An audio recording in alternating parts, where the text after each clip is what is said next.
सर्वनाश कैलेंडर दिन 3। आज आखिरकार मैंने एक खजाने का संदूक खोला और उसमें लिखने के लिए एक डायरी मिली।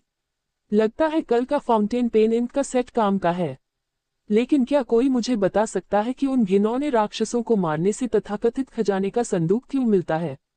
खजाने का संदूक आखिर होता क्या है? इन 3 दिनों में मैंने एक भी इंसान को नहीं देखा। सिस्टम से भेजे गए बाकी 100 मिलियन लोग कहाँ गए? और यह जगह कहाँ है? और वो कौन सी चीज है जो मेरी आंखों के सामने हवा में तैरती हुई दिखाई दी?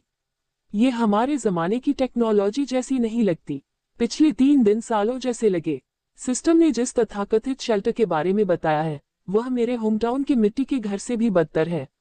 आज रात किसी तरह की मुसीबत का अनुमान है, आखिर वह क्या होने वाली है?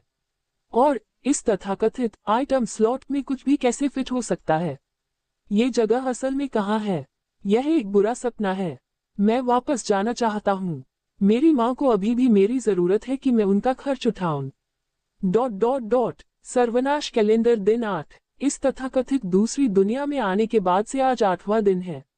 मुझे लगता है कि मैं इस जगह में पूरी तरह से ढल गया हूँ, लेकिन अभी भी वापस जाने का कोई रास्ता नहीं मिला है। अपनी डायरी में लिखना ही मेरी चिंताओं और अकेलेपन को कम करने का एकमात्र तरीका लगता है। पिछले 8 दिनों में मैंने एक भी इंसान को नहीं देखा है और न ही मुझे किसी से बात करने का कोई तरीका मिल रहा है। मैं बस इतना जानता हूं कि इस दुनिया में मेरे 700 मिलियन लोग हैं और कल की मुसीबत के बाद अब ये संख्या घटकर 70 मिलियन से भी कम रह गई है। सिस्टम हर दिन अलग अलग अनाउंसमेंट जारी करता है और मैं अक्सर वहां तथाकथित अपडेट्स या दूसरी जानकारी चेक करता रहता हूं। लेकिन मुझे इस बात पर शक है कि सिस्टम ने सबके लिए आसानी से बातचीत करने के लिए कोई फंक्शन क्यों नहीं शुरू किया है, जैसे वो पेजर या पेजिंग स्टेशन या वो ब्रिक फोन। मैंने लोगों को सड़क पर उनका इस्तेमाल करते देखा है और वो वाकई बहुत सुविधाजनक होते हैं। अगर सब कुछ फेल हो जाए तो रेगुलर टेलीफोन भी होने चाहिए, है ना? लेकिन ऐसा लगता है कि ऐसा कुछ भी नहीं है। क्या आप सोच रहे हैं कि भविष्य में और अपडेट होंगे? कल की मुसीबत की बात करें तो उसे समझना मुश्किल था।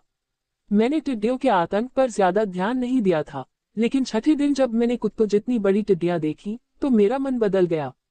तो छठे दिन मैंने पत्थर के शेल्टर के अंदर सभी गैप भर दिए, बहुत सारा खाना स्टोर कर लिया, यहाँ तक कि एक बेसमेंट भी खोदा जिसमें पत्थर की पटिया से एंट्रेंस को सील कर दिया, जिससे सही वेंटिलेशन हो गया।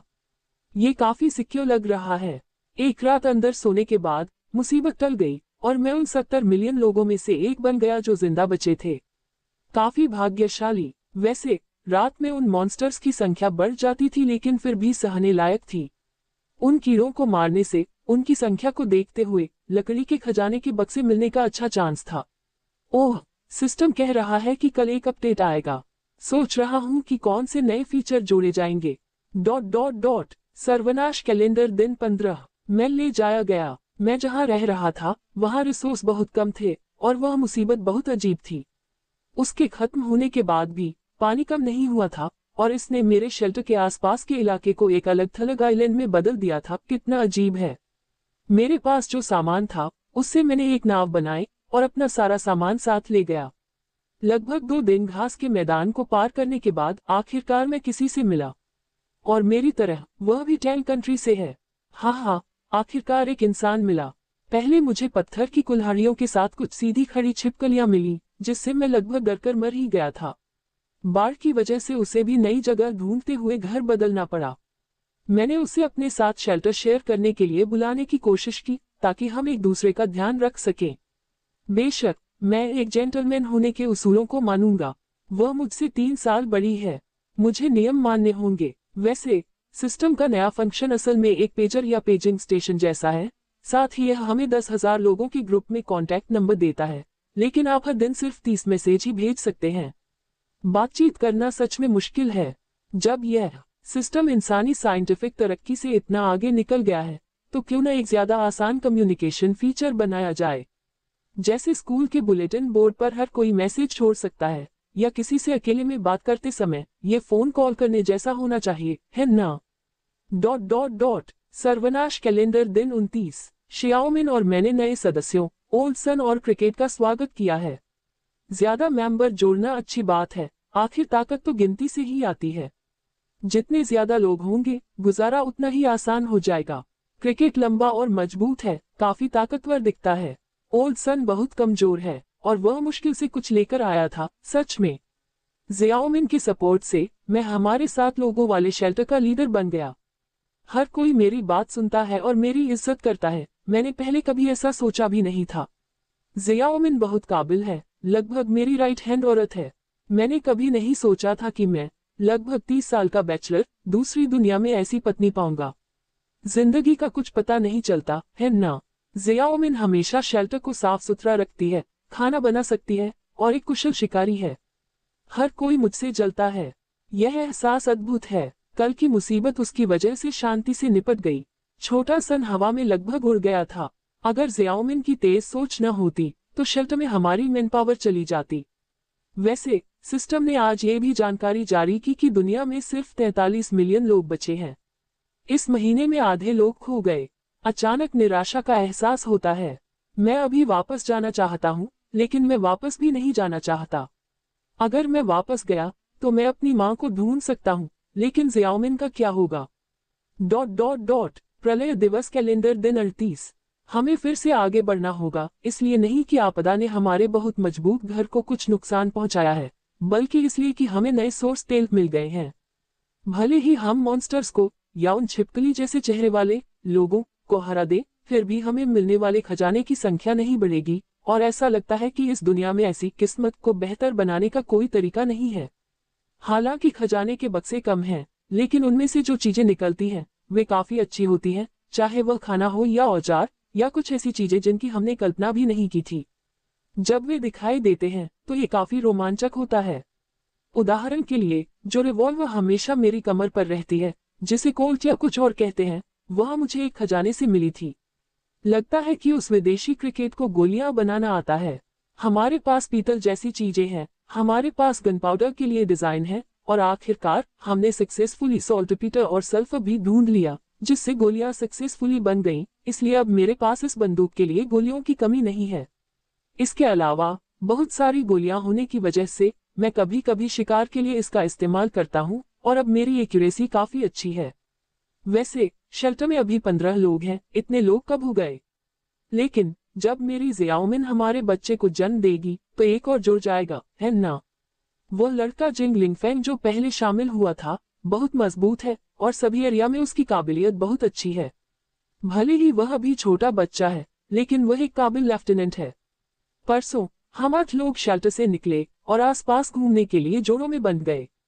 लियू चेंग और मैंने एक जंगल पार किया, फिर एक पहाड़ पार किया और 2 दिन बाद हमें पता चला कि इस बंजर रेगिस्तान में असल में एक काली नदी थी। लियू चेंग ने कहा कि यह तेल है और हम दोनों कुछ तेल वापस ले आए। बाकी लोगों ने कंफर्म किया कि यह सच में तेल था। कुछ दिन पहले एक नया सिस्टम फीचर आया था जिसमें कहा गया था कि आप ट्रेड कर सकते हैं। अगर हम तेल लगाने में कामयाब हो गए तो क्या होगा? अचानक मुझे लगा कि शायद हमें भविष्य में खाने और कपड़ों की चिंता नहीं करनी पड़ेगी। तेल कितना जरूरी है, भले ही मैंने ज्यादा पढ़ा नहीं है, मुझे पता है। तो आज हमारा मेन काम है सामान पैक करना और पूरे शेल्टर को हटाना। बाहर गए 6 लोगों में से 4 वापस आ गए हैं, लेकिन ओल्ड सन और जिंग लिंगफेंग अभी भी वापस नहीं आए हैं। पता नहीं वे कहाँ गए। मैंने उनके लिए एक नोट छोड़ा है जिसे एक बड़े पत्थर से दबा दिया है। उन्हें याद नहीं रहना चाहिए। ओल्ड सन की बात नहीं है, लेकिन अगर जिंग लिंगफेंग जो इतना मजबूत फाइटर है वापस नहीं आता है तो ये बहुत बड़ा नुकसान होगा। ओह हाँ, आपदा की फ्रीक्वेंसी बदलकर हर 15 दिन में एक बार हो गई है। आखिरकार थोड़ी राहत मिली है। प्रलय दिवस कैलेंडर दिन 41। बूढ़ा सूर्य लौट आया है, लेकिन जिंग लिंगफेंग वापस नहीं आया है। ओल्ड सन ने कहा कि जिस दिशा में वे गए थे वह हमारी दिशा के ठीक विपरीत थी, एक छोटी सी झील के पास, लगभग 1 दिन की पैदल दूरी पर। वहां उन्हें अचानक झील के किनारे एक अजीब दरवाजा मिला। दरवाजा लकड़ी का बना था, जिसके बगल में बेलों से ढकी एक ईंट की दीवार थी जो ऐसी लग रही थी जैसे किसी ने वहां कुछ बनाया ही न हो। दरवाजे के दूसरी तरफ भी कुछ नहीं था, ऐसा लगा जैसे कोई मजाक हो। ओल्ड सन ने यह भी कहा कि जब उन्होंने उत्सुकता से दरवाजा खोला तो उन्होंने पाया कि दूसरी तरफ छोटी झील नहीं बल्कि एक बड़ा पहाड़ था। वे दोनों पहाड़ पर गए और इस शापित जगह के राक्षसों और अजीब पौधों के बजाय कई जानवरों, कीड़ों और पौधों को देखा जो पहले धरती पर हुआ करते थे। दोनों वापस भागे। वे आखिर में ओरिजिनल शेल्टर लोकेशन पर वापस आए और हमारा मैसेज देखा, ये जानते हुए कि हम यही हैं।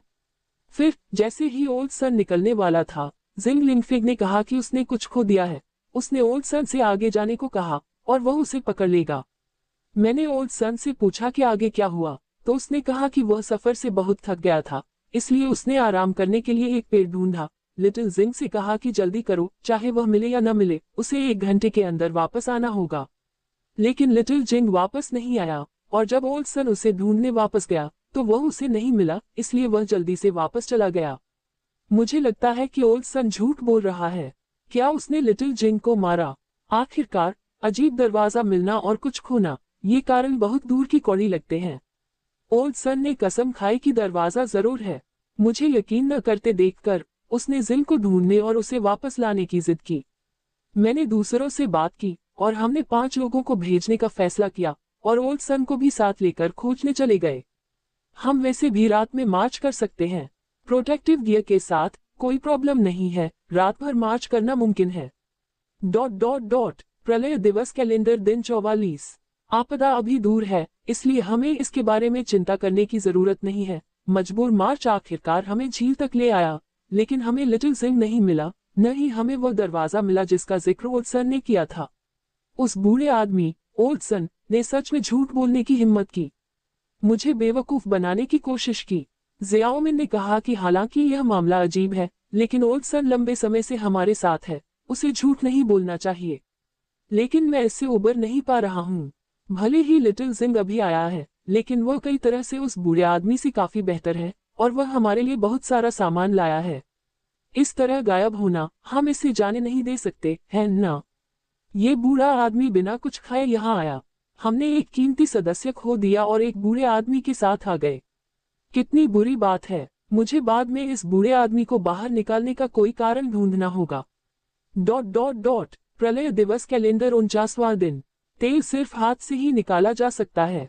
शुरू में हम इकट्ठा होकर इसे इकट्ठा कर सकते थे, और जो लोग चाहते थे उन्हें कच्चा तेल बेच सकते थे। हालांकि उन्हें नहीं पता था कि किस लिए। इसके बदले में हमें बहुत सारा खाना, पानी और कुछ औजार मिलते थे। मुझे याद नहीं कि हम कितनी मुसीबतों से गुजरे हैं, लेकिन कुल आबादी घटकर 3 करोड़ से भी कम हो गई है। मुझे नहीं पता कि यह तेजी से हो रहा है या धीरे, लेकिन मुझे लगता है कि इंसानियत काफी मजबूत है। हमारा शेल्टर ऑयल फील्ड से लगभग 2 किलोमीटर दूर है, और हमने इसे जमीन के ऊपर बनाने के बजाय जमीन के नीचे बनाने का फैसला किया है।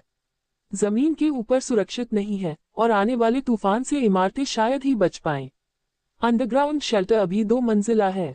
हमें लगा कि एंट्रांस सिस्टम के डिजाइन के हिसाब से नहीं होना चाहिए, इसलिए हमने इसे सबमरीन जैसा बनाया, जिसमें कुएं जैसा वर्टिकल शाफ्ट सबसे सुरक्षित है।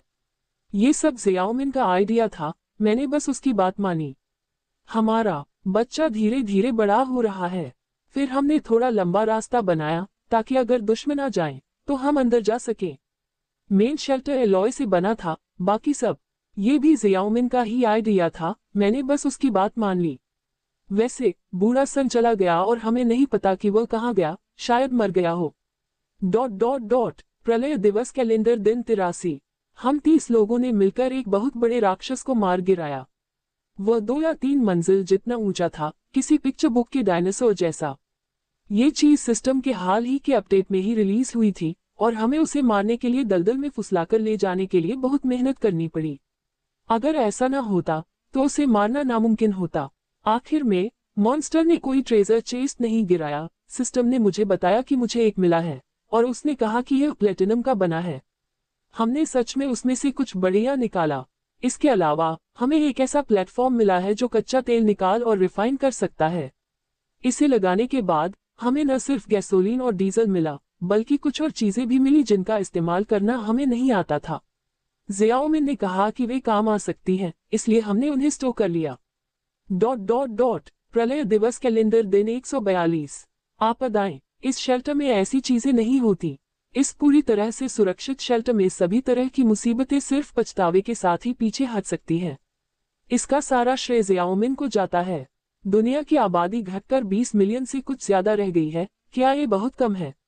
शेल्टर में लोग आते जाते रहते हैं, लेकिन अब जो 42 लोग बचे हैं, वे बहुत मजबूत साथी हैं। हाल ही में हमें एक खाली पड़े शेल्टर में हजारों किताबें मिली। मुझे नहीं पता कि पिछले मालिक को वे कैसे मिली, लेकिन मुझे लगा कि वे काम की है, इसलिए हमने एक और अंडरग्राउंड लेवल खोला और उसे लाइब्रेरी बना दिया।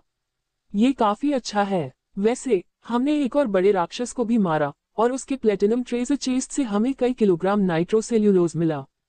क्रिकेट ने कहा कि यह काले गनपाउडर की जगह ले सकता है और इससे भी ज्यादा ताकतवर है। जियाओमिन ने कहा कि वह इसे ऐसी जगह पर रखेंगी जहां यह आसानी से फट न जाए और कहा जा रहा है कि ये दशकों तक बिना खराब हुए चलेगा। क्या ये सच भी है? प्रलय दिवस कैलेंडर दिन 302। जियाओमिन समय से पहले बच्चे को जन्म देने वाली है, लेकिन किस्मत से क्लेयर को पता है कि बच्चे को कैसे जन्म देना है और बच्चा सुरक्षित रूप से पैदा हुआ। लेकिन बच्चे की त्वचा काली है। मैंने क्रिकेट को मार डाला, वह हम में से अकेला था जिसकी चमड़ी काली थी। मरो मरो, लानत है, वे सभी मर जाते हैं। जियाओमिन ने माना कि वह क्रिकेट से जुड़ गई थी और बाकी सबको पता चल गया था। हर कोई जियाओमिन को यहाँ लीडर मानता है, मुझे नहीं।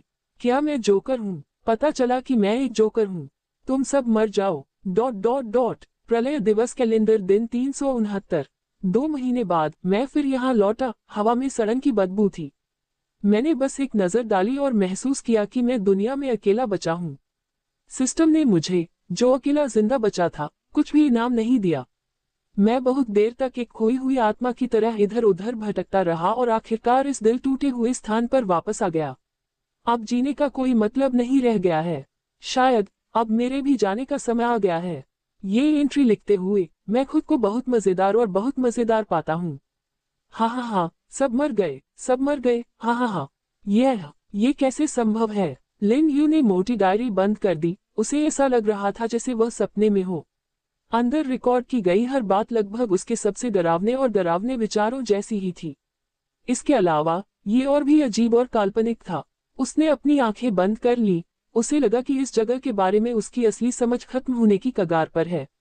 डायरी में मिली जानकारी और खुफिया जानकारी, जो मौजूदा अद्वैत सर्वाइवल गेम की उलट थी, ने लिन यू को और शक और सोच में डाल दिया था। लिन यू ने फिर से अपने सामने कंकाल पर नजर डाली। डायरी के अनुसार इस दूसरी दुनिया में आने के कुछ समय बाद ही इस व्यक्ति की मुलाकात एक महिला सर्वाइवर से हुई। जैसे जैसे शेल्टर में और सर्वाइवर शामिल हुए, उनकी टीम बड़ी होती गई।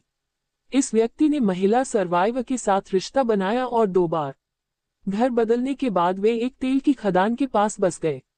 आखिरकार यह मानकर कि महिला सर्वाइवर के साथ जो बच्चा था वह किसी और के बच्चे का है, वह पागल हो गया। उसने सबको मार डाला और आखिर में इस स्टडी में अपनी जान दे दी। लेकिन जाहिर है वे छोटी मोटी बातें थीं। इस डायरी में वह अजीब जानकारी जो उसके लिए अनजान थी, ज्यादा जरूरी थी। लिन यू ने डायरी को फिर से पढ़ा, अपना पेन निकाला और अपनी डायरी में कुछ खास कीवर्ड लिखे। लेकिन उन्होंने पाया कि 3 से 4 पेज लिखने के बाद भी कीवर्ड्स एंडलेस लग रहे थे। जैसे ही वह शेल्टर में दाखिल हुआ, एक के बाद एक रहस्य सामने आने लगे, जिससे हर रहस्य उसे इस दुनिया पर और ज्यादा सवाल उठाने पर मजबूर कर रहा था। शेल्टर का दरवाजा मिट्टी के नीचे दबा हुआ था। एक लाश जो साफ तौर पर 35 दिन से ज्यादा पुरानी थी, कपड़े जो छूते ही टूट जाते थे, दूर दूर तक फैली धूल। ये जगह एक बहुत बड़ी पहेली के भंवर की तरह थी, जो लिन यू की इस दुनिया की सारी समझ को आसानी से निगल रही थी। अगर इस डायरी को असली माना जा सकता है। नहीं, ये डायरी और ये हड्डियां दोनों ही असल में ये साबित करते हैं कि इस शेल्टर में हर चीज हमारे अभी के जिंदा रहने की कोशिश से अलग समय और जगह से मौजूद है।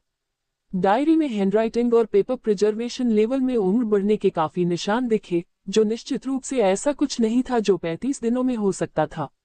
शेल्टर में बाकी सब कुछ भी अजीब और अलग अलग दिखा रहा था। लिन यू चुप रहा, अपनी उत्तेजित भावनाओं को शांत करने और अपना ध्यान सोचने पर लगाने की कोशिश कर रहा था। उन्होंने अपने मन में कीवर्ड्स और अलग अलग जानकारी को एक साथ जोड़ने की कोशिश की, ताकि सबसे करीबी सच ढूंढा जा सके। तो ये पहली बार नहीं है जब इंसान जिंदा रहने के लिए दूसरी दुनिया में जा रहा है। दशकों पहले, खासकर लगभग 30 साल पहले, एक घटना हुई थी जब एक अरब लोग इस दुनिया में आए थे। डायरी के लेखक द्वारा रिकॉर्ड की गई बीपर्स, पेजिंग स्टेशन और फोन की जानकारी जैसी जानकारी का एनालिसिस करने पर यह नतीजा निकला है कि सर्वाइवर्स के पिछले बैच को सिस्टम ने लगभग 30 साल पहले दूसरी दुनिया में ले जाया था। सबूत यह है कि डायरी लिखने वाले को इंटरनेट के बारे में कोई जानकारी या समझ नहीं थी, और सिस्टम ने 1 अरब सर्वाइवर्स की इस लहर को सही कम्युनिकेशन और ट्रेडिंग प्लेटफॉर्म दिए। 30 साल पहले इन लोगों को दूसरी दुनिया में ले जाया गया था। हालांकि यह साफ नहीं है कि यह संख्या कहां से आए, लेकिन एक बार जब ये लोग दूसरी दुनिया में पहुंचे तो जिंदा रहना अब की तुलना में बहुत आसान हो गया था, क्योंकि वे रात में भी आजादी से घूम सकते थे और ऐसा कभी नहीं लगा कि खाने पीने की कमी है। इसके अलावा उनके लिए आपदा का चक्र हर 15 दिन में एक बार तक बढ़ गया, संसाधन आसानी से मिल जाते थे और यहाँ तक कि बड़े जीव भी अब की तुलना में बहुत बाद में दिखाई दिए। लिन यू ने लगातार अपनी डायरी में निष्कर्ष लिखे। उन्होंने आसानी से प्लेटिनम ट्रेजर चेस्ट का इस्तेमाल तेल निकालने और रिफाइनिंग प्लेटफॉर्म खोलने के लिए किया और दूसरी दुनिया में 369वें दिन तक वे पूरी तरह खत्म हो गए। उन्हें प्राचीन गुप्त क्षेत्र का द्वार भी मिला और लिजर्डमैन जाति का सामना हुआ। हालांकि यह डायरी काफी फालतू कंटेंट से भरी हुई थी, फिर भी इसमें कुछ बातें ध्यान देने लायक थीं। विशेष रूप से लिन यू ने अपनी किताब में जिंगलिंग फेक लिखा और उस पर गोला बना दिया। ये नाम इस डायरी में नहीं आना चाहिए था, फिर भी इसका जिक्र जरूर हुआ। इसे डायरी का सबसे बड़ा रहस्य कहा जा सकता है। इसके अलावा जब जिंगलिंग फेक शेल्टर में शामिल हुए थे, तब से लेकर उनके गायब होने तक लगभग हर रोज की डायरी एंट्री में उनका कोई ना कोई जिक्र जरूर था। डायरी में जिंग लिंगफेंग के बारे में बताया गया है कि वह 20 साल का था, बातें करने वाला नहीं था, लेकिन उसमें आम इंसान से कहीं ज्यादा जिंदा रहने की काबिलियत थी और वह काफी बातूनी था, इसलिए डायरी लिखने वाले ने उसे बहुत अहमियत दी और उस पर भरोसा किया, जिसने उसके गायब होने के बाद भी कई दिन उसे ढूंढने में बिताए, जिससे बूढ़े सुन्नी के साथ उसकी कुछ अनबन हो गई। जिंग लिंगफेंग के गायब होने का विवरण और भी रहस्यमय था। डायरी के अनुसार बूढ़े सन यी और जिंग लिंगफेंग दोनों ने एक छोटी झील के पास एक अजीब गेट खोजा था, जो धरती जैसे पौधों और कीड़ों वाले एक अजीब पहाड़ की ओर जाता था, लेकिन शेल्टर लौटने पर उन्होंने पाया कि वह दूसरी जगह चला गया था और साफ तौर पर बताया गया था कि ऐसा तेल मिलने की वजह से हुआ था। इसके बाद जिंग लिंगफेंग ने खोई हुई चीजों को ढूंढने का बहाना बनाया और तब से वह बिना किसी निशान के गायब हो गया। जब शेल्टर के लीडर और दूसरे लोग ओल्सन के साथ खोजने निकले तो वह अजीब दरवाजा गायब हो गया और जिंग लिंगफेंग की खोज की कोई और खबर नहीं मिली।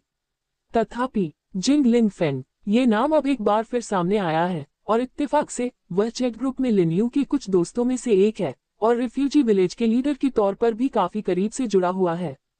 क्या ये दोनों जिंग लिंगफेंग एक ही व्यक्ति हो सकते हैं? जिंग लिंगफेंग जैसे नाम वाले लोगों की संभावना ज्यादा नहीं होनी चाहिए, और अगर नाम वाले लोग हैं भी तो कितनों में इतनी फुर्ती और मजबूत सर्वाइवल स्किल्स होंगी।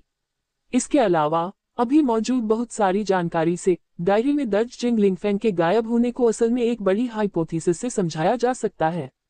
उस जमाने में जब सिस्टम के फंक्शन बहुत कमजोर थे और कई फीचर्स जिन्हें हम अब स्टैंडर्ड के तौर पर देखते हैं वे अभी भी एक्सपेरिमेंटल थे, तो एंशिएंट सीक्रेट रेल गेट का फंक्शन शायद उतना आसान नहीं रहा होगा जितना अब है। ओल्सन और जिंग लिंगफेंग को झील के पास जो अजीब दरवाजा मिला वह बेशक पृथ्वी की ओर जाने वाला प्राचीन सीक्रेट रेल गेट था, लेकिन ये बहुत मुमकिन है कि उस समय ये पृथ्वी के उस वर्षन से जुड़ा न हो जिसका सामना उन्होंने और दूसरे बचे हुए लोगों ने किया था, कम से कम 30 साल बाद। ये बहुत मुमकिन है कि यह सीधे उस समय की धरती पर ले गया हो, शायद जबरदस्ती वापस लाने के मौजूदा नियम के बिना। इस तरह जिंग लिंगफेंग शायद इस पुराने सीक्रेट दायरे के गेट से धरती पर वापस आया होगा, फिर लंबे समय तक छिपा रहा होगा और जब उसे एहसास हुआ कि वह दूसरी दुनिया में वापस नहीं जा सकता तो उसने दूसरी दुनिया में सीखी हुई जबरदस्त सर्वाइवल स्किल्स पर भरोसा किया और दुनिया भर में मशहूर आउटडोर सर्वाइवल एक्सपर्ट बन गया। जब धरती के 70 अरब लोग इस दूसरी दुनिया में वापस आए तो उसने जल्दी ही यहाँ के माहौल में खुद को ढाल लिया और जल्द ही बचे हुए लोगों के एक ग्रुप को लीड करके दूसरी दुनिया की सबसे मजबूत टीमों में से एक बन गया। प्रमाण सचमुच कुछ हैं। लिन यू को याद है कि जिंग लिंगफेंग के साथ अपने शुरुआती लेन देन में उसने दुर्लभ रिसोर्स गैसोलीन की तलाश की थी। उस समय उन्हें सिर्फ यही एक व्यक्ति मिला जो ग्रुप वाइड ट्रेडिंग प्लेटफॉर्म पर बड़ी मात्रा में गैसोलीन दे सकता था। इस काम के बाद जब रॉ मटेरियल की कमी की वजह से उन्हें हैंड्रिगन की गोलियों की दिक्कतों का सामना करना पड़ा तो जिंग लिंगफेंग ने बहुत ज्यादा नाइट्रोसेल्यूलोज बनाया जिसके बारे में उन्होंने कभी सोचा भी नहीं था। बाद में उन्होंने जिंग लिंगफेंग के साथ बहुत सारा गैसोलीन का व्यापार किया और जिंग लिंगफेंग के पास भी काफी डीजल का भंडार था। एक के बाद एक आने वाली मुसीबतों के दौरान जिंग लिंगफेंग बहुत शांत रहता था, मानो उसके पास मुसीबत से निपटने के अच्छे तरीके हों, जैसे उसने उन्हें खुद अनुभव किया हो। बहुत ज्यादा गर्मी, ओले और आग के बवंडर की पिछली 3 आपदाओं के दौरान जिंग लिंगफेंग ने एक शब्द भी नहीं कहा और चुपचाप आपदा से बच गया, न तो मदद मांगी और न ही वर्ल्ड चैनल में बात की, जैसा कि लिन यू ने पाया। लिन यू ने गहरी सांस ली। दोनों जिंग लिंगफेंग के बीच शेयर की गई जरूरी जानकारी में काफी समानता है। पेट्रोल, डीजल और नाइट्रोसेल्यूलोज, ये सभी चीजें ओरिजिनल शेल्टर मालिक की डायरी में लिखी हैं, और मेरे जिंग लिंगफेंग के पास आपदाओं की शुरुआत में ये चीजें थीं और उन्होंने पहली आपदा के बाद रिफ्यूजी विलेज को सफलतापूर्वक बनाया। इन दो जिंग लिंगफेंग के बीच के गहरे रिश्ते की वजह से गहराई से सोचना मुश्किल है। लिन यू को लगता है कि अगर यह सच है तो ये काफी डरावना है। अगर उसका जिंग लिंगफेंग वही जिंग लिंगफेंग है तो वह दूसरी दुनिया में 2 बार जिंदा बचने जैसा है, जिसके पास छिपा हुआ ज्ञान और अनुभव है। 359 दिन बाद डायरी के असली मालिक ने दावा किया कि वह दुनिया में बचा हुआ आखिरी इंसान है, जो शायद गलत है। उस समय सर्वाइवल सिस्टम में बहुत सारी गड़बड़ियां थीं, और जिंग लिंगफेंग और रहस्यमयी तरीके से गायब हुए ओल्ड सन जैसे लोग शायद छूट गए होंगे। फिर भी असल में ये सिर्फ अंदाजे हैं। यह ऐसा है जैसे कि चीजों को जबरदस्ती समझाना। आखिरकार चीजें किसी की इच्छा के अनुसार नहीं होती, और ये हाइपोथेसिस शायद सिर्फ दिमागी कसरतें हों। गाओ, बाई की आवाज ऊपर से जोर से गूंज रही थी। कंकाल को देखकर लिन यू ने कुर्सी समेटी और जल्दी से दरवाजे पर वापस आकर परेशान बाई को देखा।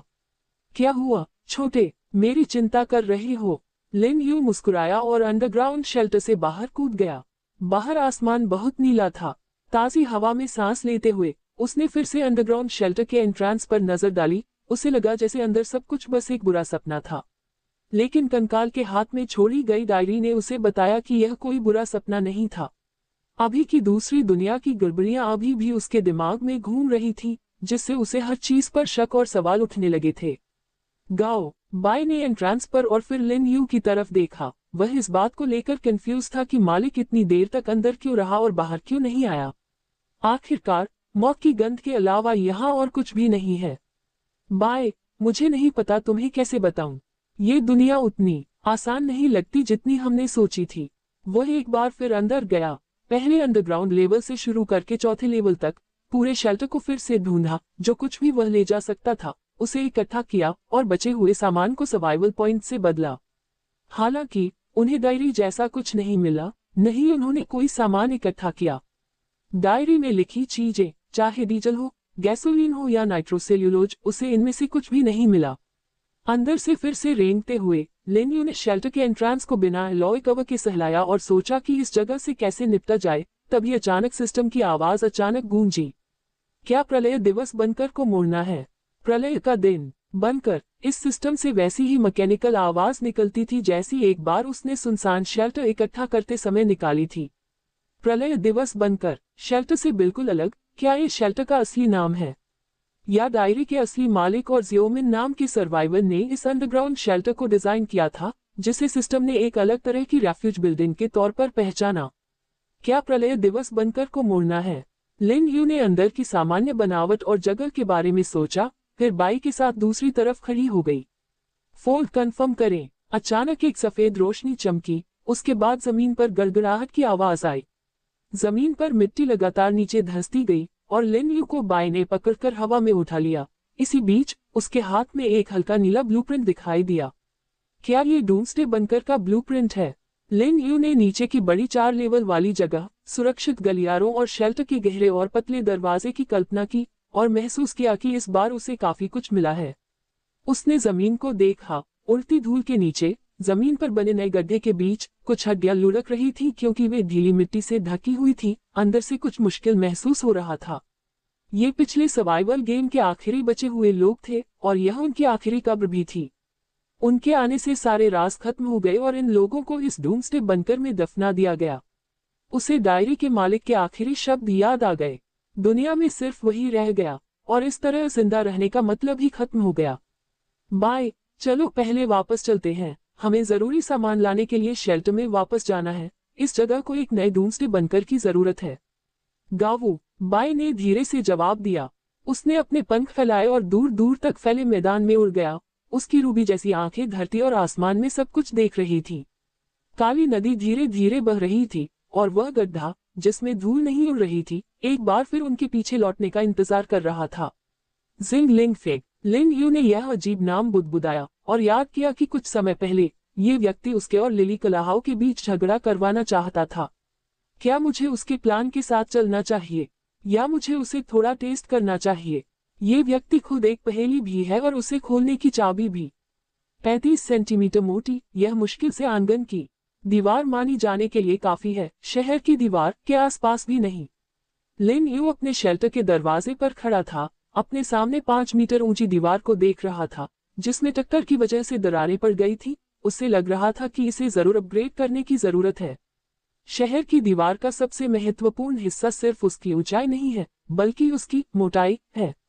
लिन यू को याद आया कि जब उसने हाई स्कूल के लिए जीजिंग ट्रिप ऑर्गेनाइज की थी, तो वह वहां शहर की दीवार के चारों ओर घूमा था। जीजिंग की शहर की दीवार की मोटाई बहुत ज्यादा है। उसने कुछ टूरिस्ट के साथ आए एक गाइड से सुना कि नीचे का हिस्सा 18 मीटर तक है और ऊपर का हिस्सा 14 मीटर तक चौड़ा है। आप इस पर आसानी से कार चला सकते हैं। लिन यू ने याद किया कि लोगों को उस पर साइकिल चलाते हुए देखा था, जो बहुत मजेदार था।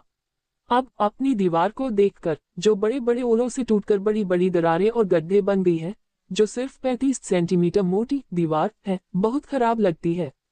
असल में जब वह वहां से लौटा तो वह सारा सामान इकट्ठा करके तुरंत तेल के मैदान के पास एक प्रलय का बंकर बनाना चाहता था और उसे दीवारों और medium electric guard machine gun platform या रोबोटिक कुत्तों जैसे बचाव से मजबूत करना चाहता था। लेकिन बाहर जाने से पहले उसने ज़ियाओ मेंग और दूसरी छोटी बर्फ की छिपकलियों की मदद से उन दीवारों को देखा जिन्हें अब टूटी हुई या गिरी हुई या खराब कहा जा सकता है। जल्दी से जांच करने के बाद लिन यू ने पाया कि जिसे वह एक ठोस दीवार समझ रहा था, उसे असल में पूरी तरह से हटाया जा सकता था। दीवार का असली मकसद शेल्टर की अलग अलग बिल्डिंग्स को बचाना था, ताकि म्यूटेंट जीव और लिजर्डमैन आसानी से मेन शेल्टर तक न पहुंच सके। जैसे जैसे उनका प्रोडक्शन स्केल बढ़ा, अलग अलग बिल्डिंग जमीन से ऊपर उठती गई, जिसके लिए ज्यादा जमीन की जरूरत पड़ी। इस तरह दीवारें बाहर की ओर बढ़ती रहीं। अभी दीवार का एक हिस्सा 220 मीटर लंबा है, जो 48,400 स्क्वायर मीटर एरिया को घेरे हुए है। Glass green house, medium size के फार्म, बड़े वेयर हाउस और फूड प्रोसेसिंग प्लांट जैसे स्ट्रक्चर होने से पहले जगह मुश्किल से ही काफी थी। लेकिन इन बड़े स्ट्रक्चर को जोड़ने के बाद जगह काफी कम हो गई। अब 50,000 स्क्वायर मीटर की यह बड़ी जगह पूरी तरह से काफी नहीं है। बड़े ओलों से हुए गंभीर नुकसान के बिना भी लिन यू दीवारों की इस परत को तोड़ने और शेल्टर को फिर से बड़ा करने की योजना बना रहा था। ठीक है, चलो इसका प्लान बनाते हैं। लिन यू ने एक नोटबुक निकाली और एक खाली पेज पलटकर हर बिल्डिंग के मौजूदा स्क्वायर फुटेज और उसमें लगी जगह का स्केच बनाया। इसके बाद उन्होंने बाएं से हवा में घुमाने को कहा, फिर वापस आने पर उसमें थोड़ा बदलाव किया और सही तस्वीरों पर मोटे तौर पर निशान लगा दिए। इसके बाद आता है मुश्किल लेकिन जरूरी तोड़ फोड़ का काम। दीवार को थोड़ा थोड़ा करके तोड़ने के लिए उसे सिर्फ एक टूल की जरूरत थी। लिन यू ने पाया कि उसके हाई प्रिसिजन रिसर्च वर्कस्टेशन का यूटिलाइजेशन रेट बहुत ज्यादा था। इसे बेसमेंट में एक खास जगह पर होना चाहिए था, लेकिन अब ये लिन यू के सबसे भरोसेमंद असिस्टेंट में से एक बन गया था, चाहे वह कहीं भी जाए। अभी एक तोड़ फोड़ के टूल के तौर पर यह हमेशा की तरह काम करता रहा और तेजी से दीवारों के पूरे घेरे को वापस कच्चे पत्थर के मटेरियल में बदल दिया। लेकिन अभी ये पत्थर के मटेरियल पूरी तरह से काफी नहीं है। पत्थर की दीवारों को न सिर्फ बाहर की तरफ फैलाने की जरूरत है, बल्कि उन्हें मोटा भी करना होगा। अभी की 5 मीटर की ऊंचाई काफी है, लेकिन भविष्य में ये भी बढ़ती रहेगी। कुछ समय बिताने के बाद लिन यू ने सभी दीवारों को कच्चे माल में बदल दिया और दूसरे फेज में जाने के लिए तैयार होकर रुक गई। मोटाई असल में सिस्टम के तय करने पर इस पर ध्यान दिया जा सकता है। लिन यू ने पहले एक रेगुलर दीवार बनाई, फिर तुरंत उसके बगल में एक और दीवार बनाई, उन्हें पूरी तरह से एक साथ चिपका दिया। आपको मोटी दीवार का डिजाइन मिल गया है। ओह, ये सिस्टम काफी सुविधाजनक है। लिन यू ने पिछला ऑपरेशन दोहराया, 2 मोटी दीवारों को एक साथ चिपका दिया। आपको बहुत मोटी दीवार वाला डिजाइन मिल गया है। उन्होंने बहुत मोटी दीवार बनाना शुरू किया और पहले की तरह काम जारी रखा। कई बार दोहराने के बाद आपको रीइंफोर्स्ड सिटी वॉल डिजाइन मिल गया है। इस बार जब लिन यू ने इसे बनाया तो 5 मीटर लंबी और ऊंची तथा 2 मीटर चौड़ी एक दीवार तुरंत उसके सामने खड़ी हो गई।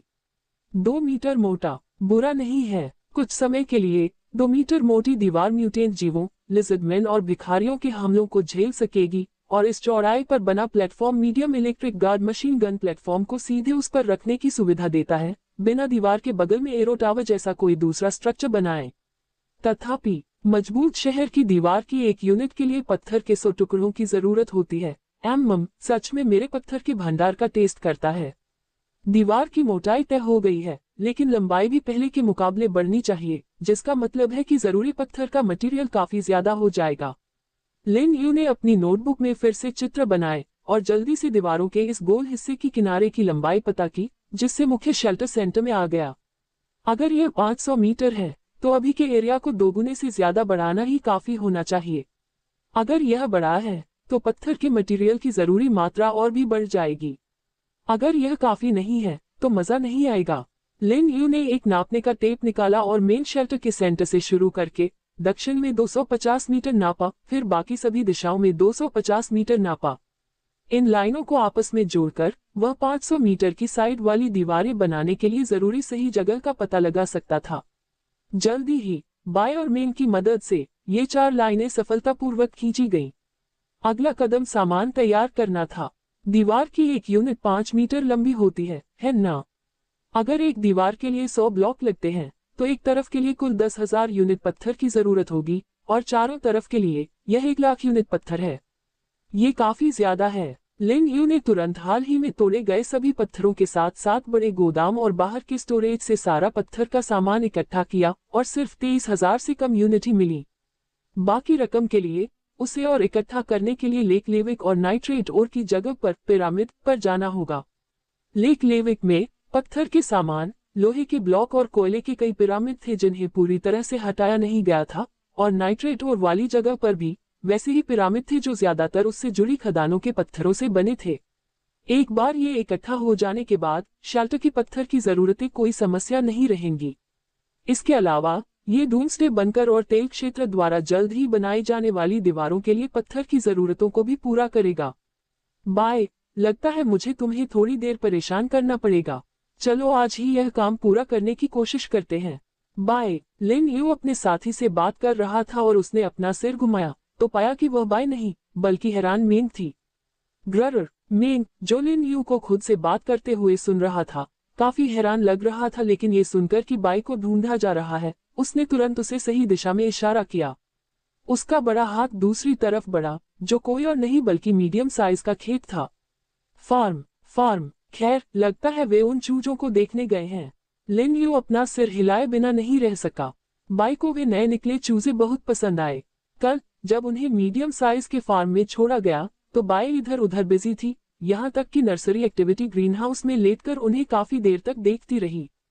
ये देखते हुए कि अभी यहाँ कुछ खास नहीं हो रहा है, बाय शायद सीधे खेत पर चली गई होगी और सच में मेहनत की होगी।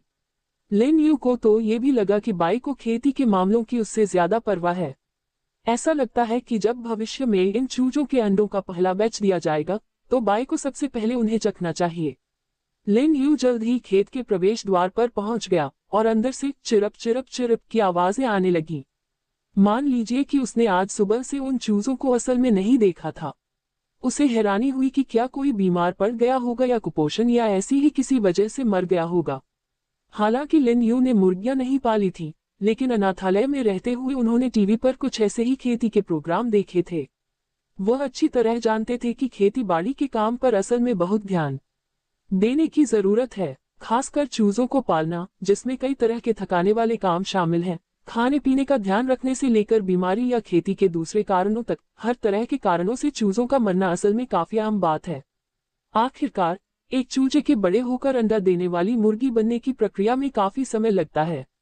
शायद इन 100 या उससे ज्यादा चूजों में से आखिर में 2 या 3/10वें हिस्से से भी कम बचेंगे।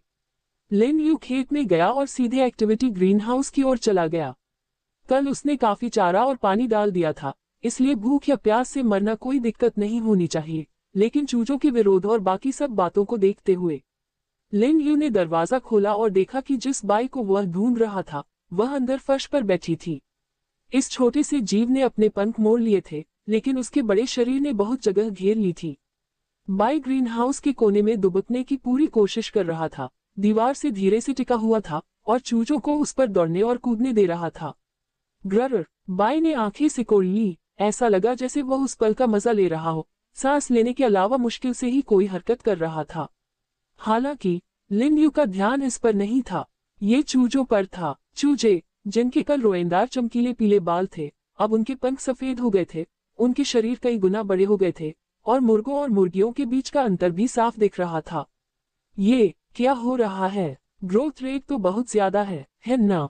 चूजे अब एक ही दिन में अंडे से निकले हुए छोटे मुर्गियों में बदल गए थे और इसी रफ्तार से लिन यू को लगा कि अगर एक और दिन बीत गया तो वे छोटी मुर्गियों से बड़ी मुर्गियां बन जाएंगी। क्या ये फीड की वजह से है? लेकिन ये तो बहुत डरावना है। फीड तो पूरी खत्म हो गई है। हे भगवान, हर जगह सरप्राइज या यूं कहे कि डर भरा है।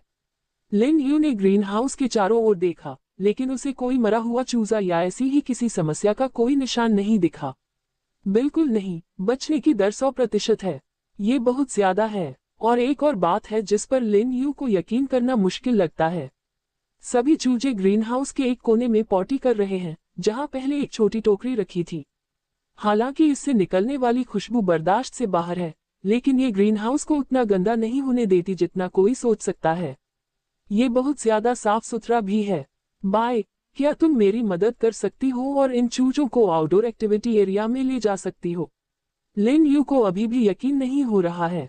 ये कैसी स्थिति है? तेजी से बढ़ना एक बात है, लेकिन 100% सर्वाइवल रेट तो बस अजीब बात है। गावू, बाय धीरे से उठा और चूजे तुरंत उस बड़े आदमी से कूद पड़े। फिर यकीन नहीं होता, बाय की हल्की गुर्राहट पर सभी चूजे छोटे सैनिकों की तरह सीधे खड़े हो गए। यो हो, लिन यू इस तरह की स्थिति के लिए बिल्कुल तैयार नहीं थी। बाय चूजों को कमांड कर सकती है।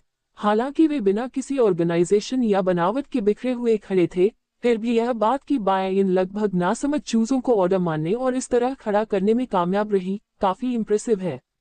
बाय ने एक और हल्की आवाज निकाली और फिर चूजे लिन यू के पैरों के पास से गुजरकर सीधे एक्टिविटी एरिया की ओर बढ़ गए। क्या आपके मुंह में बांसुरी है या कुछ और? लिन यू को हेमलिन के पाइड पाइपर की कहानी याद आ गई, लेकिन उसके बाई के पास बांसुरी तो थी ही नहीं। जैसे ही चूजे एक्टिविटी एरिया में आए, लिन यू ने बाई को उन्हें फिर से खड़े होने का आदेश दिया और सभी चूजों को गिनने का मौका लिया। 104 चूजे, न एक ज्यादा न एक कम। इनमें 41 मुर्गे और 63 मुर्गियां हैं। अद्भुत, सच में अनएक्सपेक्टेड। लिन यू एक बार फिर एक्टिविटी एरिया में हैरान रह गई। बाई का इतने कम समय में चूजों को इतना आज्ञाकारी बनाना सच में जादुई है ना? यहाँ लिन यू ने सर्वाइवल पॉइंट्स मॉल से पत्थरों का एक बैग खरीदा और उसे पानी के साथ चारे और पानी के कुंड में रख दिया। फिर बाई को बुलाया। बाई, तुम सच में बहुत इम्प्रेसिव हो, लेकिन सच में तुम्हें फ्यूचर में यहाँ कुछ मेहनत करनी होगी। और ऐसा लगता है कि अब हम चिकन एग इंडिपेंडेंस से ज्यादा दूर नहीं है ना? लिन यू ने खुशी से बाई के चौड़े कंधों पर हाथ फेरा। पोल्ट्री फार्मिंग सच में एक अच्छे रास्ते पर शुरू हुई। अच्छा, वैसे मछलियां कैसी हैं? क्या यह उन सब्जियों को देखने का समय है जो हमने लगाई थी? बाय, बाद में पत्थर लाने से पहले हमें काफी कुछ करना है। क्या तुम सच में ऐसा करने जा रहे हो? लिन यू, वह इंसान भी नहीं लगता। वह लगभग 10,000 लिजर्डमैन गार्ड्स को मारने में कामयाब रहा और हम में से भी कुछ को। वह आदमी बहुत ज्यादा ताकतवर है। तुम मजाक कर रहे हो, है ना? घने अंधेरे अंडरग्राउंड खंडहर में वह व्यक्ति अपने सामने चमकते सिस्टम के चेक पैनल को घूर रहा था। नियॉन के 2 भिखारी, जिन्होंने अभी अभी उसकी सेना में शामिल होने का फैसला किया था, उन्हें यकीन नहीं हो रहा था कि ऐसा काम सफल हो सकता है जब उन्होंने सुना कि वह लिन यू को हराने का प्लान बना रहा है। यानागिसावा, सुजुकी, तुम्हें बस अपनी सेना लेकर मेरे साथ आना है और मैं तुम्हें और लिन यू से नाराज दूसरों को उसे खत्म करने के लिए ले जाऊंगा। मैं अपनी बात दोहराना नहीं चाहता, तो तुम क्या कहते हो? उस व्यक्ति ने अपने मुंह में जलने वाली सिगरेट बुझाई और उसे फेंक दिया। आग तेजी से फैली और लिजर्डमैन और भिखारियों की लाशों के ढेर में फैल गई। लेकिन कोई मगर नहीं, मेरे साथ जुड़ जाओ या मर जाओ, यह इतना आसान है। उद्धरण चिन्ह ... हम समझते हैं। अच्छा, उस व्यक्ति ने चेक पैनल बंद किया और अपने पीछे खड़े एक बूढ़े आदमी की ओर देखा जो धीरे से मुस्कुरा रहा था। टीम बढ़ गई है, 1 दर्जन और लोग जुड़ गए हैं, है ना? लेकिन बूढ़े आदमी, मुझे एक बात और कहनी है, ज्यादा लोग होने पर भी लिन यू का मुकाबला नहीं हो सकता। क्या पिछली बार लेविक एक उदाहरण नहीं था? अंकल सन, मजाक बंद करो। लेविक के उन 500 की कीमत क्या है? उस आदमी ने दूसरी सिगरेट जलाते हुए कहा, 500 तो नहीं आ रहे, लेकिन 5,000 या 50,000। क्या वह भगवान है? हाँ, 50,000। क्या तुम इतने इकट्ठा कर सकते हो? ओह, क्या तुम हम सबसे कुछ छिपा रहे हो? बूढ़े आदमी ने हंसते हुए कहा, क्यों न राज शेयर कर लो। मैं गारंटी दे सकता हूँ कि जो राज मैं बताऊंगा वह उस राज से कहीं ज्यादा अजीब होगा जिसे तुम छिपाए हुए हो। भयानक? क्या ये बहुत भयानक नहीं है? असंभव। वे असल में कर सकते हैं। इस समय बड़े गोदाम के एक कोने में लिन यू 3 बड़े ब्रीडिंग टैंक में बड़ी संख्या में ग्रास कार्प को आजादी से तैरते हुए देख रहा था और बार बार अपनी हैरानी जाहिर कर रहा था। इसका कारण कुछ और नहीं था। 3 दिन पहले यहाँ जो ग्रास कार्प का अंडा रखा गया था वह अब छोटे से बढ़कर 10 सेंटीमीटर से ज्यादा लंबा हो गया था। धरती पर मछलियों की नॉर्मल ग्रोथ रेट के हिसाब से ये बिल्कुल नामुमकिन बात है। तथापि लिन यू जल्दी से शांत हो गई। बहुत कम समय में सब्जियां काटना, एक दिन में चूजे का चिकन बन जाना और मछली का फ्राई से इस तरह बन जाना, असल में यह इतना भी गलत नहीं है ना? असल में दूसरी दुनिया में एक किसान के तौर पर उसे अब तक इस भयानक ग्रोथ स्पीड की आदत पड़ जानी चाहिए, लेकिन कभी कभी वह अपनी हैरानी को दबा नहीं पाता था। आखिरकार ये सच में बहुत ही अजीब था। अब असल में ब्रीडिंग टैंक से सिर्फ एक मछली निकालना ही वर्ल्ड ट्रेड मॉल में किसी अच्छी चीज के बदले में ट्रेड करने के लिए काफी हो सकता है ना? लिन यू उस समय मछली के ट्रेड के बारे में सोच रही थी। इसमें कोई शक नहीं था कि एक बार जब ये ग्रास कार्प मार्केट में आ जाएगी तो इसे जल्द ही सभी का ध्यान मिलेगा। आखिरकार यह इस दूसरी दुनिया का पहला ताज़ा खाना है जो दूसरी दुनिया के अलावा किसी और दुनिया का मीट है। वर्ल्ड चैनल पर धरती से आने वाले सभी तरह के मीट, चाहे वह बीफ, लैम, पोर्क या चिकन, डक और मछली हो, इस दूसरी दुनिया में कभी नहीं दिखे। उनकी जगह म्यूटेंट भेड़ और सींग वाले मॉन्स्टर पिग्स जैसे बिल्कुल नए खाने की टाइप ने ले ली। यहाँ तक कि पहले बिना देखे शिकार की गई मछलियों को भी नया माना जाता था और वे पूरी तरह से असली मछली नहीं थी और न ही वे मूल रूप से पृथ्वी की मछली की प्रजातियां थीं। पहले खजाने के बक्सों से मिलने वाले सूखे मीट या बेकन के प्रकार निश्चित रूप से अनप्रोसेस्ड मीट नहीं थे, बल्कि पूरी तरह से अलग थे। लेकिन ग्रास कार्प को टुकड़ों में बेचने पर एक टुकड़े से ज्यादा मीट नहीं मिलेगा, ज्यादा से ज्यादा इतना कि एक रिफ्यूजी गांव को मछली का सूप मिल सके। अगर इन्हें बड़ा करके पाला जाए तो ये मछलियां और भी ज्यादा वैल्यू दे सकती हैं, है ना? लेकिन इसे अभी भी ट्रेड मार्केट में 1 दर्जन पीस के बैच में रखा जाना चाहिए ताकि दूसरों को पता चले कि उसके पास एक और यूनिक हार्ड करेंसी है। ब्रीडिंग टैंक के साथ आए बड़े जाल को पकड़कर लिन यू ने एक साथ 15 ग्रास कार्प पकड़े, फिर इन ग्रास कार्प को वर्ल्ड ट्रेड मॉल पर रख दिया। उसी समय उन्होंने कुछ वाइन और विस्की भी बिक्री के लिए रखी। हालांकि शराब को हमेशा के लिए स्टोर किया जा सकता है, लेकिन लिन यू को लगा कि उन्हें पहले बेचने से ज्यादा चीजें वापस मिल सकती हैं। उनके पास एलॉय और हर तरह के पार्ट्स का अच्छा स्टॉक था, लेकिन वेयरहाउस में सामान छांटने के बाद उन्हें एहसास हुआ कि और रोबोट डॉग बनाने के लिए उनके पास अभी भी कुछ जरूरी पार्ट्स नहीं है। वेयरहाउस में मौजूद पार्ट्स और एलॉय से मुश्किल से 50 रोबोट डॉग्स बनाए जा सकते थे, साथ ही पहले से चार्ज किए गए डॉग्स भी। असल में अब उनके पास काफी कम आर्म्ड फोर्स थी, लेकिन फिर भी काफी नहीं थी। कौन कभी शिकायत करेगा कि उसके नीचे काम करने वाले लोग काफी मजबूत नहीं हैं? लिन यू के ओरिजिनल प्लान में 120 कुत्तों को नाइट्रेट और माइन पर तैनात किया जाएगा, लगभग 30, फिर 30 नेचुरल सल्फर और माउंटेन पर, 30 शेल्टर के लिए और बाकी 30 रॉक और दूसरे मिनरल्स की माइनिंग के लिए नई जगह ढूंढने के लिए। लेकिन अब एक और तेल का मैदान था जिसकी रखवाली के लिए कुछ रोबोट कुत्तों की जरूरत थी, और दीवार बनाने में और भी ज्यादा पत्थर और दूसरी चीजें लगेंगी जिसके लिए और ज्यादा रोबोट कुत्तों की जरूरत होगी। और अगर लिजर्डमैन की घेराबंदी होती है तो सिर्फ उन medium electric guard machine gun platform पर निर्भर रहना काफी नहीं होगा। आखिरकार हालांकि medium electric guard machine gun platform powerful है, ये स्थिर है और अच्छी लाइन ऑफ साइट पर बहुत ज्यादा निर्भर है। इसके अटैक ब्लाइंड स्पॉट का तो कहना ही क्या, जो काफी नीचे है। अगर कोई ऐसी जगह है जिसे कवर नहीं किया जा सकता तो वे जगहें एंट्री पॉइंट बन जाएंगी जिससे वे डेकोरेशन बन जाएंगी। इसलिए medium electric guard machine gun platforms को रोबोट डॉग्स के साथ मिलकर दूर और पास से एक आसान फायरिंग नेटवर्क बनाना होगा जिससे शेल्टर को नुकसान न पहुंचे। तो फिर चलिए खास तौर पर अलग अलग जरूरी पार्ट्स के लिए ट्रेड करते हैं, जैसे कि प्रिसिजन इलेक्ट्रिक एक्चुएटर्स। आपके पास कभी भी इनकी बहुत ज्यादा मात्रा नहीं हो सकती। लिन यू ने जल्दी से ट्रेड की जानकारी एडिट की और उसे ट्रेड मॉल में पोस्ट कर दिया। इसके बाद ये दुनिया भर में सर्वाइवर्स की खरीदने की ताकत पर निर्भर करता है। हाथ में एक सटीक इलेक्ट्रिक एक्चुएटर पकड़े हुए लिन यू ने अपना सिर हिलाया।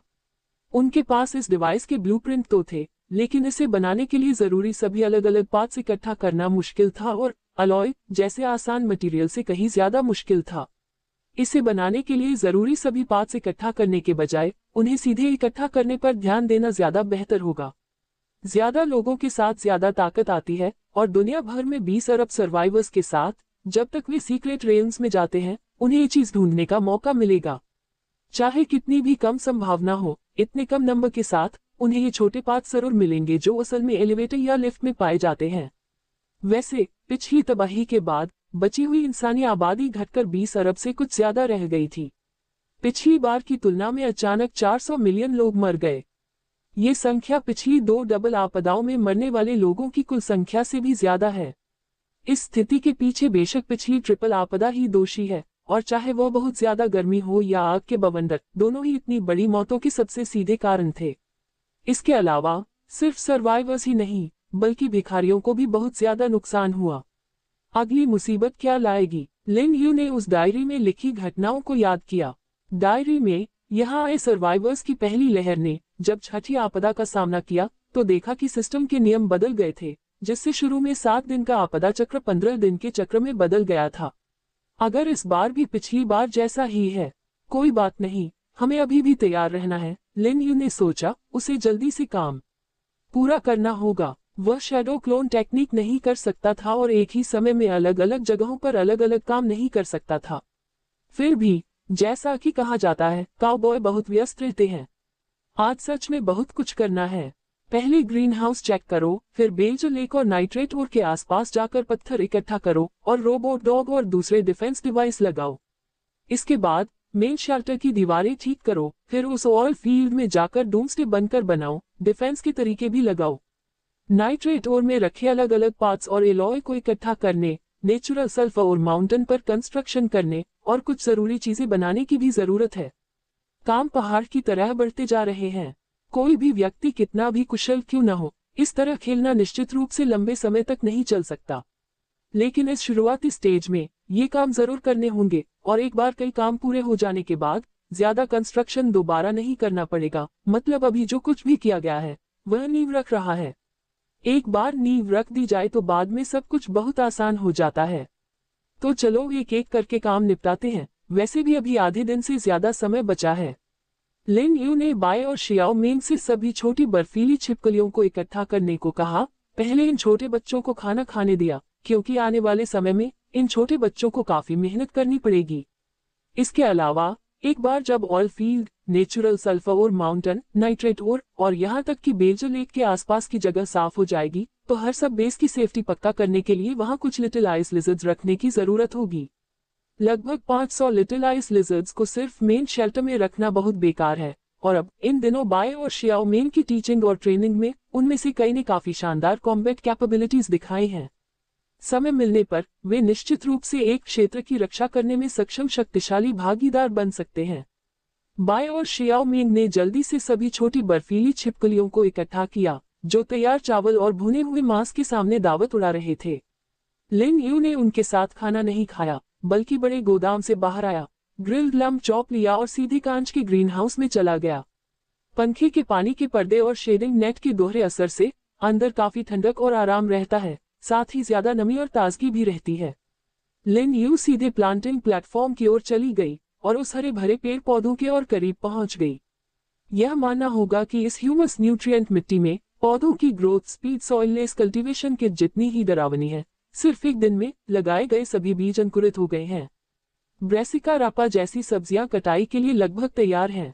लिन यू ने आलू को देखा, एक ऐसी फसल जिस पर वह खास ध्यान दे रहा था, जिसमें पोषक तत्वों से भरपूर हालात में एक कण से बहुत सारे फल लग सकते थे। इसके अलावा इसमें स्टार्च की मात्रा और इससे मिलने वाली एनर्जी बहुत ज्यादा है, और यह टिकाऊपन और स्टोरेज के मामले में बहुत अच्छा है। जहां तक उन्हें खाने के तरीके की बात है तो इसमें काफी वैरायटी है। लिन यू का अब सच में कुछ फ्राइज खाने का मन कर रहा था।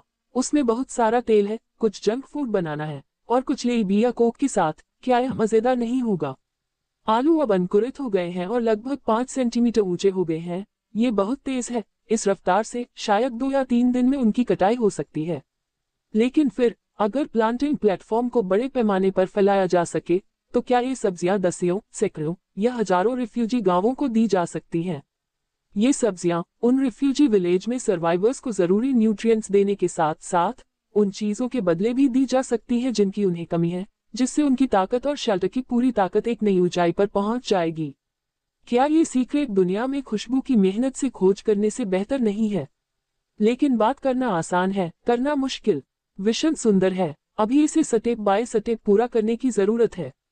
लिन यू ने आज मिले सर्वाइवल पॉइंट्स का इस्तेमाल कुछ ह्यूमस न्यूट्रिएंट मिट्टी के बदले किया और ग्रीनहाउस में पहले इस्तेमाल किए गए प्लांटिंग बॉक्स निकाले, फिर ट्रॉपिकल फ्रूट सीड पैकेज खोला। चलो देखते हैं। अनानास, केले, लाल अमरूद, मोमी सेब, लीची, आम, नारियल।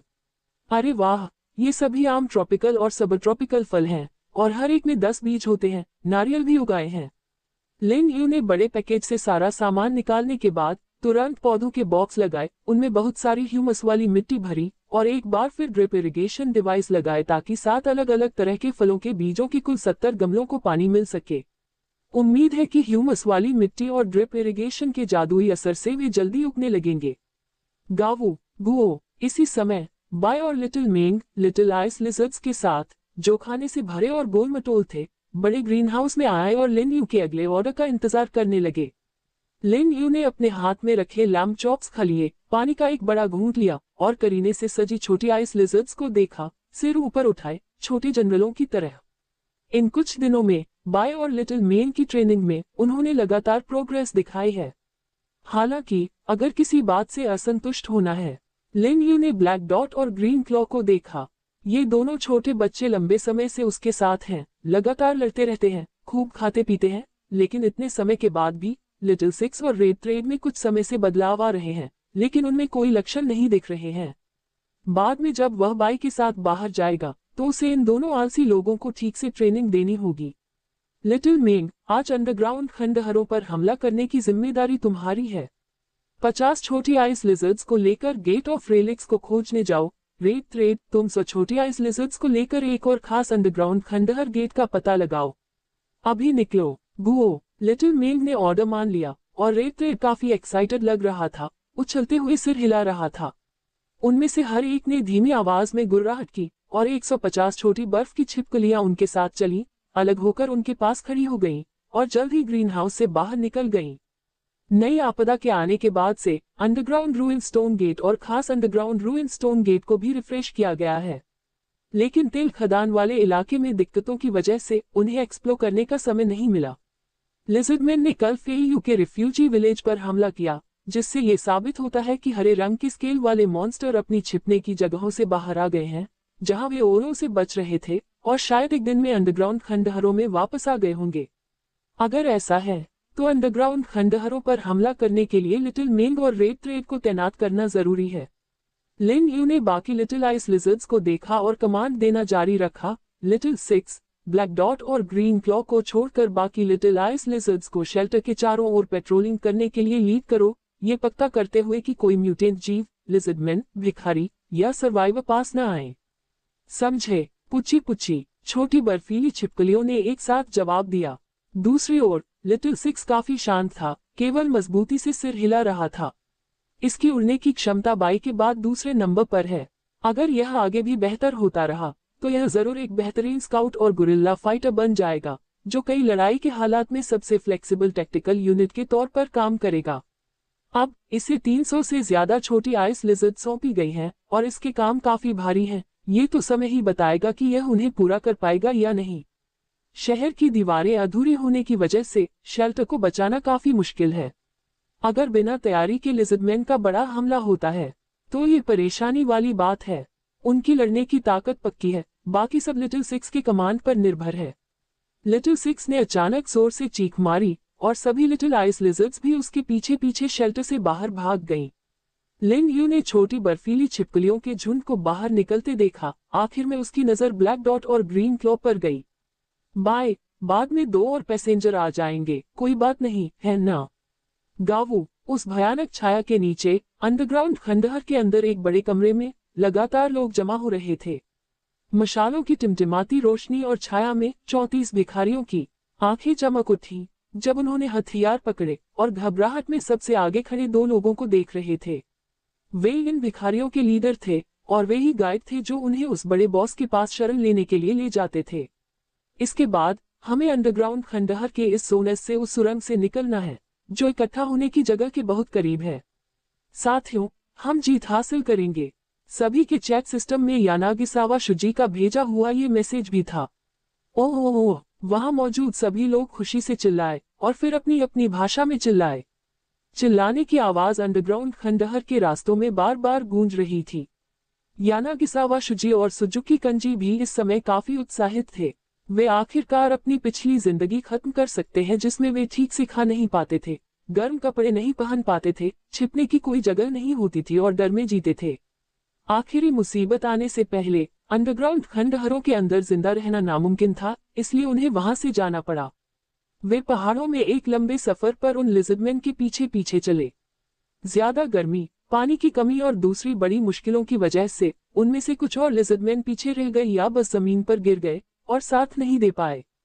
खाना कम पड़ने लगा, पानी की सोर्स बहुत कम हो गए और बहुत ज्यादा गर्मी की वजह से आसानी से डिहाइड्रेशन हो जाता था, इसलिए जिंदा रहना बहुत मुश्किल हो गया। आखिरकार जब उन्हें पनाह के लिए एक गुफा मिली तो उन्हें पता नहीं कहां से आए अनगिनत लिजर्डमैन के साथ घुसना पड़ा। गर्मी तो थी ही, स्केल्स का घिनौना स्पर्श भी बर्दाश्त से बाहर था, लेकिन फिर भी बहुत ज्यादा गर्मी, आग के बवंडर और बड़े ओलों के बीच वे पूरी तरह से सामना नहीं कर पाए और आखिर में, चाहे वे ये भिखारी हो या वे लिजर्डमैन, मुश्किल से बचने से पहले ही उन्होंने अपनी लगभग 1/3 संख्या खो दी। लाशों के बीच वे मुश्किल से फिर से इकट्ठा हुए, चुपके से बातचीत की और फिर लिजर्डमैन और दूसरे भिखारियों से अलग होकर गुजारा करने के लिए एक बार फिर अंडरग्राउंड खंडहरों में लौट आए। लेकिन खाने और पानी की कमी और लड़ने की काफी ताकत न होने की वजह से वे उन सर्वाइवर्स के सामने खुद को कमजोर पाते गए जो अंडरग्राउंड खंडहरों को फिर से एक्सप्लोर करने लगे थे। और तो और गुफाओं में रहने वाले छिपकली जैसे इंसान और अलग अलग म्यूटेटेड जीव अंडरग्राउंड खंडहरों में लौट रहे थे, जिससे उनके रहने की जगह और सिकुड़ रही थी। और जब वे बहुत ज्यादा संघर्ष कर रहे थे तो उस समय अचानक उस व्यक्ति ने उनसे संपर्क किया जिसकी भिखारियों के बीच पहले से ही एक खास इज्जत थी। उस व्यक्ति के पास अब लगभग 1000 लोगों की टीम थी, जो काफी बड़ी फोर्स थी, जिसमें खाने पीने का काफी सामान था और सर्वाइवर टीम के एक बुजुर्ग की मदद भी थी, जिससे वे और भी ज्यादा ताकतवर बन गए थे। हालांकि शामिल होने के लिए प्रस्तावित शर्त लिन यू का मिलकर विरोध करना था। लिन यू, दुनिया की टॉप रैंक वाली सर्वाइवर, जो एक बड़े सफेद ड्रैगन पर सवार थी, उसके साथ डरावने ड्रैगन टैंक और दर्जनों भारी हथियारों से लैस रोबोट थे। उसने कई अंडरग्राउंड खंडहरों पर कब्जा कर लिया था और अनगिनत लिजर्डमैन और उनके लोगों को खत्म कर दिया था। सबसे ताकतवर सर्वाइवर, उसके आतंक से कौन अनजान हो सकता है? लड़ाई की ताकत, रिसोर्स खोज और असर। ये सबसे ताकतवर सर्वाइवर एक मॉन्स्टर था जो हर तरह से बाकी सबसे कहीं आगे था। पिछली बार की तरह जब इस डरावने मॉन्स्टर ने नाइट्रेट ओर पर हमला किया तो उसने न सिर्फ रॉकेट लॉन्च करने वाले डॉग रोबोट, एक बड़ा ड्रैगन जो अकेले ही सैकड़ों लिजर्डमैन को उड़ा सकता था, आसमान में उड़ता हुआ ड्रैगन इस्तेमाल किया, बल्कि नाइट्रेट ओर की सुरक्षा पर खतरनाक हमला करने के लिए बड़े जीवों को भी तैनात कर दिया। याद रखें, लिन यू सिर्फ एक इंसान था, हजारों सर्वाइवर नहीं। इतना डरावना इंसान, क्या वह इंसान सच में उसे खत्म करना चाहता है? क्या सच में ऐसा किया जा सकता है? क्या सिर्फ ठंडे हथियारों से लैस इन भिखारियों पर भरोसा करना है?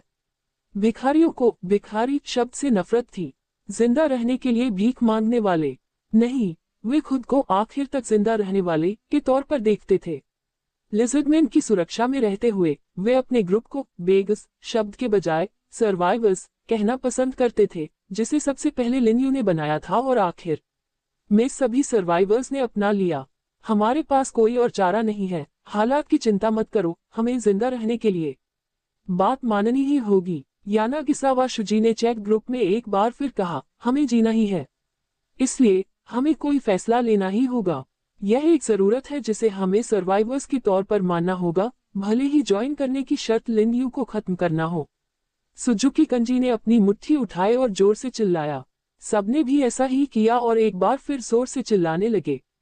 दोनों नेताओं ने एक दूसरे को देखा। समय किसी का इंतजार नहीं करता, उन्हें उस आदमी से मिलने के लिए जल्दी करनी होगी। जहां तक लिन यू को बाहर निकालने की बात है, तो ये बहुत जरूरी नहीं था। अगर चीजें ठीक नहीं हुई तो वे बस अफरा तफरी में भाग सकते थे। क्या उस आदमी ने नहीं कहा था कि उनके पास पहले से ही 7 या 800 लोगों की टीम है? तब तो बच निकलना काफी आसान होता है ना। अगर यह काम नहीं करता है तो हम उन लिजर्डमैन को फिर से ढूंढ लेंगे और फिर से शुरू करेंगे। उन दोनों को लगा कि यह एक अच्छा प्लान है। आखिर वे ही थे जो लिन यू के हमले से बच निकले थे। ये बात जोर से कहना 1 साल तक डींगे हाँकने जैसा होगा।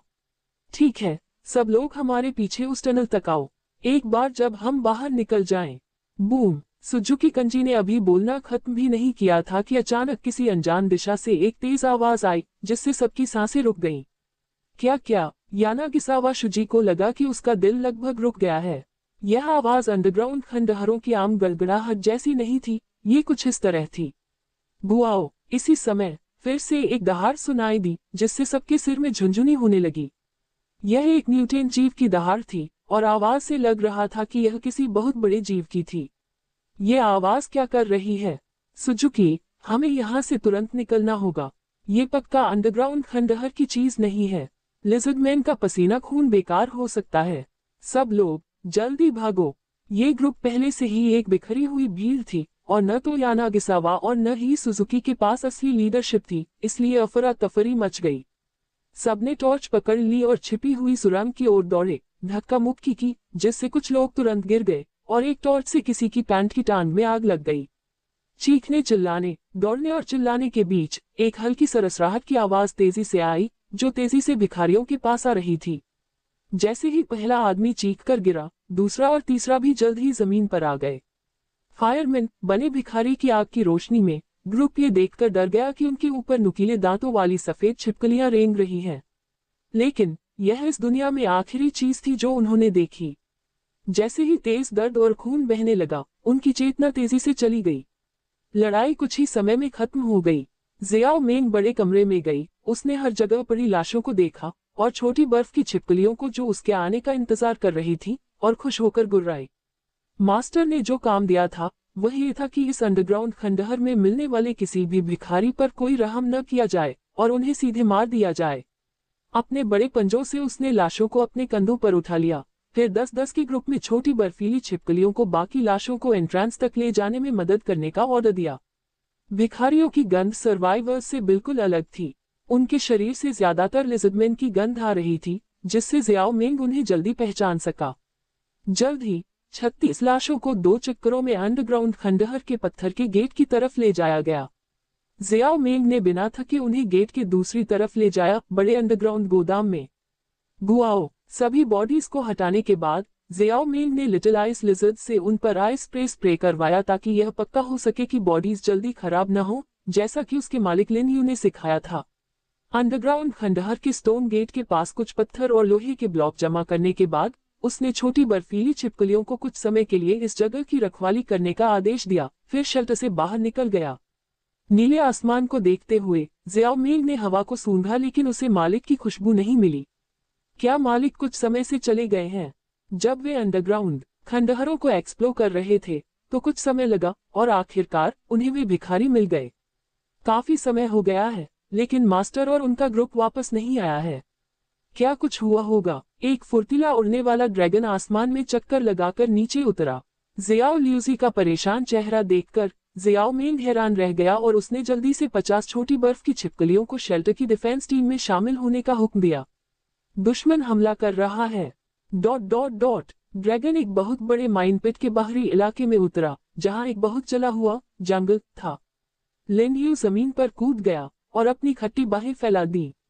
लंबे समय तक लंबी दूरी की उड़ान भरना असल में काफी थका देने वाला था।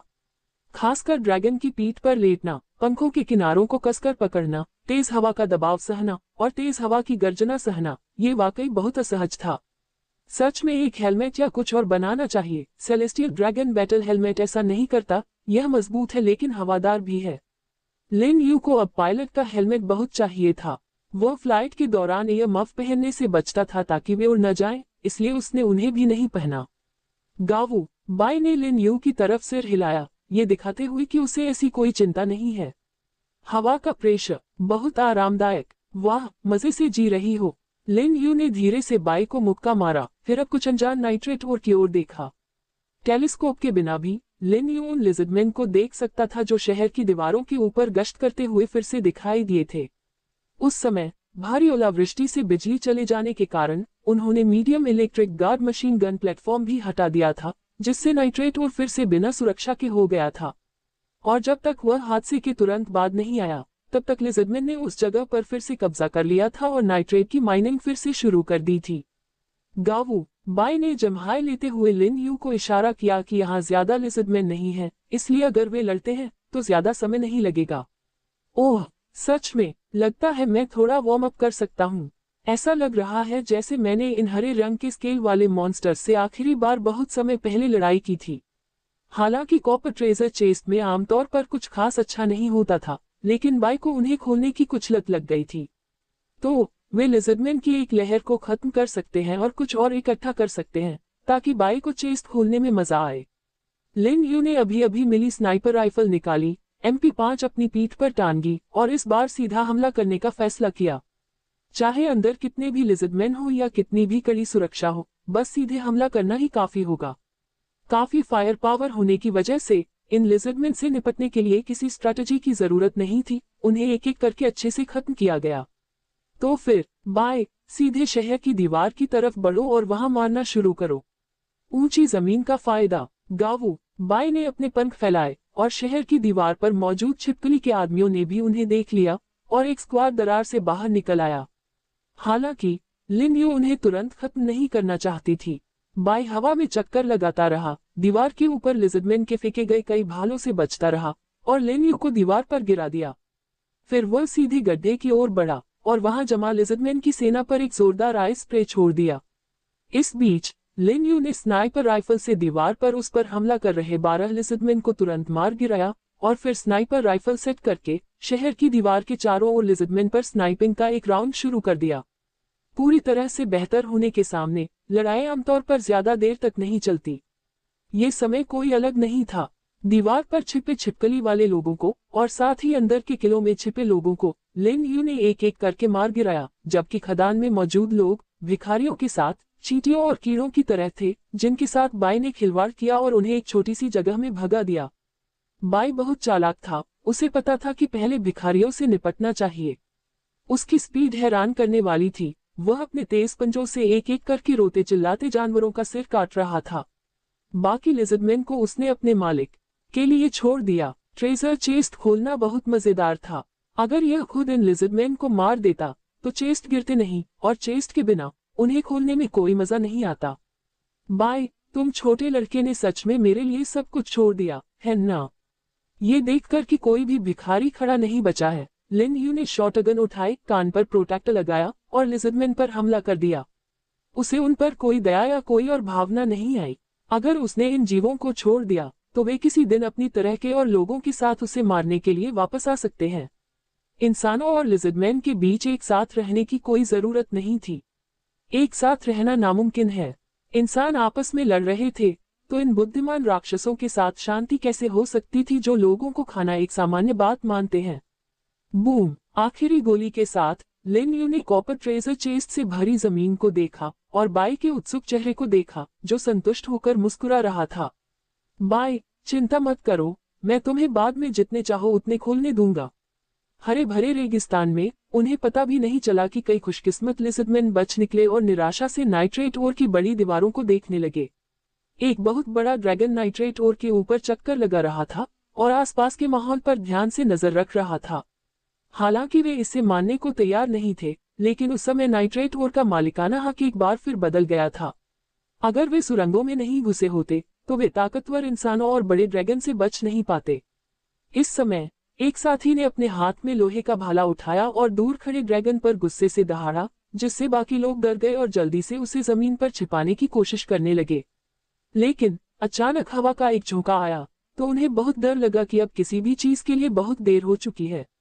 बाई कहाँ गया? लिन यू जमीन पर पड़े कॉपर ट्रेजर चेस्ट उठा रहा था और उसने देखा कि बाई, जो कभी आसमान में चक्कर लगा रहा था, अब गायब था। तो वह शांत सॉस बनाने वाले ब्लैक डॉट और ग्रीन क्लॉ से पूछने के लिए मुड़ा। दोनों छोटे बच्चों ने जल्दी से अपना सिर हिलाया और कुछ चहचहाने की आवाजें निकाली, जिससे पता चला कि उन्हें भी नहीं पता कि बाई कहाँ गई। सच में इस बार ज्यादा समय हो गया है। लिन यू को बाई के मुसीबत में पड़ने की चिंता नहीं थी। उसे चिंता थी कि बाई भागे हुए लकी लिज़र्डमैन के पीछे जाकर उसके सामने आधे मरे हुए अपाहिज लोगों का एक झुंड फेंक सकता है। लगता है बाई को सच में खजाने के बक्से खोलने की लत है। क्या उसे कुछ स्कवेंजर बीटल या कुछ और पालना चाहिए और फिर कुछ इंटेंसिव हार्वेस्टिंग करनी चाहिए, शायद बाई की क्यूरियोसिटी शांत करने के लिए, और लकड़ी के ट्रेजर चेस्ट लेने चाहिए। इन बातों के बारे में सोचते हुए आखिरी सिल्वर ट्रेजर चेस्ट उठाने के बाद हवा का एक और झोंका आया और उसने देखा कि बाई ने अपने पंजों में फंसे 7 लिज़र्डमैन को जमीन पर फेंक दिया। कोई हैरानी नहीं, 7। लिन यू को ये देखकर और भी हैरानी हुई कि कितने लोग उस नाइट्रेट ओर से बच निकले थे जिससे उसका अभी अभी आमना सामना हुआ था। लिज़र्डमैन को नीचे देखते हुए लिन यू को एहसास हुआ कि उनके पैर और हाथ तेज पंजों से कट गए थे, जो अब जमीन पर लगातार फड़फड़ा रहे थे और साफ तौर पर अभी भी जिंदा थे। बहुत बढ़िया, क्या तुम उल्लू हो जो वोल्स पकड़ रहे हो? लिन यू हंसा, ये पहचानते हुए कि ये बाई के लूटे हुए माल थे। लड़ाई अभी खत्म ही हुई थी, फिर भी बाई हवा में उड़ गया, नाइट्रेट ओर के ऊपर चक्कर लगाता रहा। कभी कभी कुछ आधे अधूरे लिज़र्डमैन को पकड़ लेता और कुछ भिखारियों को भी पकड़ लेता। ऐसा लगता था कि वह बहुत मजे कर रहा है। आउटस्टैंडिंग आयरन स्पीयर निकालकर लिन यू ने लिज़र्डमैन के दिल और गर्दन में एक एक करके कई छेद कर दिए, जिससे जल्द ही कॉपर ट्रेजर चेस्ट फटकर बाहर आ गए। गावू! बाई ने खुशी से अपने बड़े पंजे ताली बजाई, जबकि ब्लैक डॉट और ग्रीन क्लॉ ने अपने छोटे पंजों से ताली बजाई। ठीक है, जब तक तुम खुश हो। क्या कुछ कॉपर ट्रेजर चेस्ट मिलना आपको खुश करने के लिए काफी है? आप सच में आसानी से खुश हो जाते हैं। लिन यू ने हंसते हुए बाई की पीठ थपथपाई और इस बार खजाने के बक्सों की जांच की। इस बार नाइट्रेट ओर पर कंट्रोल पाने के लिए सच में पूरी ताकत लगानी पड़ी, कोई स्ट्रैटेजी इस्तेमाल नहीं की गई, बस सीधी लड़ाई हुई। पूर्ण शक्ति के सामने गर्म हथियारों ने ठंडे हथियारों पर पूरी तरह से प्रभुत्व जमा लिया। बाई के खजाने की संदूकों की पागलपन भरी खोज का तो कहना ही क्या। ब्लैक डॉट और ग्रीन क्लॉ के इधर उधर घूमने के बावजूद न तो लिज़र्डमैन और न ही भिखारी लंबे समय तक टिके रहे। असल में लड़ाई कुछ ज्यादा ही आसान थी। खुशी की बात है कि लिन यू ने स्टोरेज स्पेस में 137 कॉपर ट्रेजर चेस्ट छिपा दिए, और हैरानी की बात है कि उन्हें 2 सिल्वर ट्रेजर चेस्ट भी मिल गए। उसने बाई को कॉपर ट्रेजर चेस्ट खोलने दिए, लेकिन सिल्वर वाले अपने लिए रख लिए। हालांकि वे कम थे, लेकिन उनके पास होना ही अच्छा था। सिल्वर ट्रेजर चेस्ट देने में काबिल लिज़र्डमैन आमतौर पर स्क्वाड लीडर होते थे, जिनकी अटैक और कॉम्बैट एबिलिटी आम लोगों से थोड़ी ज्यादा होती थी, इसलिए ज्यादा लोगों को मारना स्वाभाविक रूप से बेहतर होता। आखिरकार दूसरे सर्वाइवर्स के पास उसके तरह तरह के हथियार नहीं थे। लिज़र्डमैन और भिखारियों का सामना करते हुए उन्हें मुश्किल लड़ाइयों में पड़ना पड़ सकता था।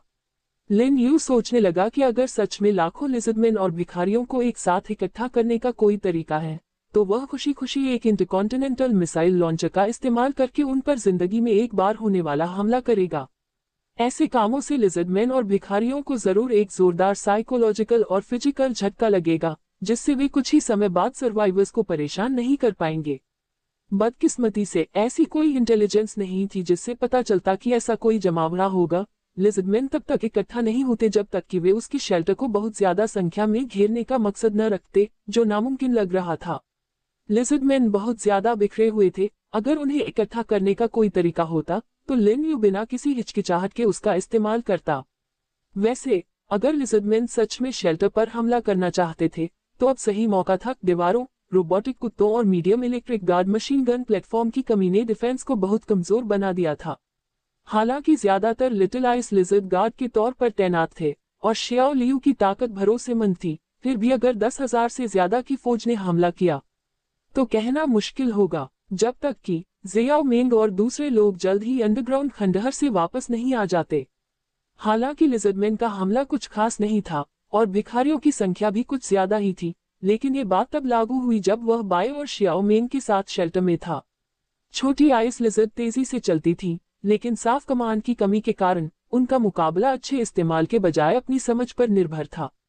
हाँ, मैं बेवजह किस बात की चिंता कर रहा हूँ? 10,000 लोगों की घेराबंदी कैसे हो सकती है? इस बारे में सोचते हुए लिन यू को एहसास हुआ कि उसने शायद ज्यादा सोच लिया है। पिछली बार बहुत ज्यादा गर्मी की वजह से लिज़र्डमैन अंडरग्राउंड खंडहरों से पनाह लेने के लिए पहाड़ी इलाकों में चले गए थे और सिर्फ 2 दिन बाद उन्हें खंडहरों में वापस लौट जाना चाहिए या फिर वहीं रहना चाहिए। अब कोई भी हंगामा शायद छोटे लेवल का होगा, जहां तक 10,000 लोगों के घेरा डालने की बात है तो ऐसे विचार तो काल्पनिक थे। अपना सिर हिलाते हुए लिन यू ने असलियत पर फिर से ध्यान दिया। जमीन पर भिखारियों की लाशों की संख्या ज्यादा नहीं थी, लेकिन लिन यूए उनके पीछे छोड़े गए स्टोरेज स्पेस को नजरअंदाज नहीं करने वाली थी। 1000 क्यूबिक मीटर से ज्यादा होने पर कौन शिकायत करेगा। आपको 5 क्यूबिक मीटर स्टोरेज स्पेस मिला, आपको 10 क्यूबिक मीटर स्टोरेज स्पेस मिला, आपको 7 क्यूबिक मीटर स्टोरेज स्पेस मिला। आपने हासिल किया। वाह, क्या मुझे अचानक कोई बड़ा सामान मिल गया। ये स्टोरेज स्पेस इतने बड़े क्यों हैं? थोड़ा सोचने पर उसे समझ आया कि ऐसा क्यों है। शायद ये भिखारी लिजर्डमैन के साथ चले गए और अपने साथियों के मरने के बाद उन्होंने उनके स्टोरेज स्पेस पर कब्जा कर लिया और इस तरह उनके पास इतना कुछ हो गया। ऐसे क्रूर और दुखद दृश्य की कल्पना करके लिन यू खुद को रोक नहीं पाई।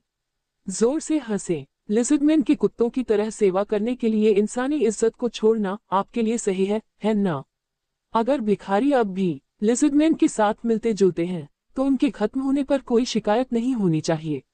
194 क्यूबिक मीटर स्टोरेज स्पेस और पिछले 1030 क्यूबिक मीटर, वाह, यह 1224 क्यूबिक मीटर तक पहुंच गया है। लिन यू काफी खुश थी क्योंकि स्टोरेज स्पेस एक बार फिर बढ़ गया था। आखिरकार एक बार फिर इसकी आवाज बढ़ गई थी, लेकिन ऐसा लग रहा था कि पिछली बार ऐसा हुए काफी समय हो गया था। हाँ, ये सच है, मैंने बहुत समय से ज्यादा लड़ाई नहीं की है, हमेशा कलेक्शन और इंफ्रास्ट्रक्चर का काम करता रहा हूँ और इसी बारे में बात करते हुए क्या स्टोरेज स्पेस बढ़ाने का कोई और तरीका नहीं है? स्टोरेज स्पेस को खजाने के बक्से खोलकर नहीं बढ़ाया जा सकता, इसे सिर्फ दूसरों को मारकर या कभी कभी किसी लाश के पास चमकता हुआ सफेद बिंदु ढूंढकर ही बढ़ाया जा सकता है। ये कहना जरूरी है कि स्टोरेज स्पेस मौत का सबसे सीधा गवाह है, क्योंकि यह तभी दिखाई देता है जब किसी की मौत हो जाती है या अचानक उसकी मौत हो जाती है और शरीर के पास एक चमकता हुआ सफेद बिंदु रह जाता है। अगर आप इस डॉट को उठाते हैं तो ओरिजिनल ओनर का स्टोरेज स्पेस आपको ट्रांसफर हो जाएगा और उसकी कैपेसिटी आपकी कैपेसिटी में जुड़ जाएगी। अंदर का सारा सामान, खाना और पानी अपने आप नए मालिक को भी मिल जाएगा। दूसरे शब्दों में इसे एक तरह की विरासत माना जा सकता है। लिन यू ने याद किया कि कैसे उसे यह विरासत मिली जो ज्यादातर हमलावरों और भिखारियों से जुड़ी थी और आम लाशों से उसका सामना बहुत कम हुआ था। इस बड़ी मात्रा में स्टोरेज स्पेस को हमलावरों और भिखारियों के साथ बार बार लड़ाई के जरिए लगातार बढ़ाया और बढ़ाया गया। बेशक इस डरावने नंबर तक पहुंचने के लिए दूसरों की जिंदगी को जिम्मेदार ठहराया गया था। ये काम खत्म करने के बाद लिन यू और बाई ने सभी लिजर्डमैन और भिखारियों की लाशों को इकट्ठा किया और उन्हें मशाल से आग लगा दी, क्योंकि उन्हें दफनाने के लिए गड्ढे खोदने की परेशानी उठानी पड़ती। सिजल, ब्लैक स्पॉट और ग्रीन क्लॉ पूरे समय बेकार बैठे रहे। उन्हें एहसास हुआ कि मास्टर और बाई सारी लड़ाई संभालते हैं और वे काम उठाने में ज्यादा मदद नहीं कर सकते, इसलिए वे बस खाली नजरों से देख सकते थे। तुम दोनों, कोई बात नहीं, जाओ और नाइट्रेट ऑर्बिट और आसपास और दुश्मनों को ढूंढो। लिन यू उन दो अनजान बच्चों को देखकर थोड़ा बेबस महसूस कर रहा था। उसका इरादा था कि वह उन्हें कुछ एवोल्यूशन ट्रेनिंग के लिए बाहर ले जाएगा, लेकिन ऐसा लगा कि उन्हें कभी मौका ही नहीं मिला। बाई ने खजाने के बक्सों पर निशाना साधा, इसलिए जाहिर है लिजर्डमैन ने उन्हें कुछ नहीं करने दिया, और भिखारियों की संख्या भी बहुत कम थी, जिससे दो छोटी बर्फीली छिपकलियों के पास करने के लिए कुछ नहीं बचा। उन्हें कुछ खाना देने के बाद लिन यू ने उन्हें आजादी से घूमने दिया। अभी उन्हें वही करना चाहिए जो वे कर सकते हैं। लिन यू के मन में भी एक ख्याल आया, अपना काम खत्म करने के बाद वह तय करेगा कि दोनों छोटे बच्चों को यहाँ की जिंदगी का अनुभव करने देगा या नहीं। हर कोई इवॉल्व हो गया है, और अगर आप दोनों इवॉल्व नहीं होते तो इसका कोई मतलब नहीं होगा। गाओ, बाई ने दोनों को जाते हुए देखा और ऐसा लगा कि वह मालिक की भावनाओं को समझ गया है। हालांकि लड़ाई की ताकत में सुधार हुआ था, फिर भी यह काफी नहीं था। उन्हें अपने दम पर खड़े होने में सक्षम होना था। बाई, चलो शेल्टर चलते हैं, हमें भी बहुत काम करना है। लिन यू ने बाई को आवाज दी और नाइट्रेट अयस्क खदान के पास अंडरग्राउंड शेल्टर की ओर चल दिया। लगता है उन छिपकलियों और भिखारियों ने भी इस जगह को आराम करने की जगह की तरह इस्तेमाल किया है। बाई, देखो, वहाँ कुछ बिस्तर वगैरह हैं।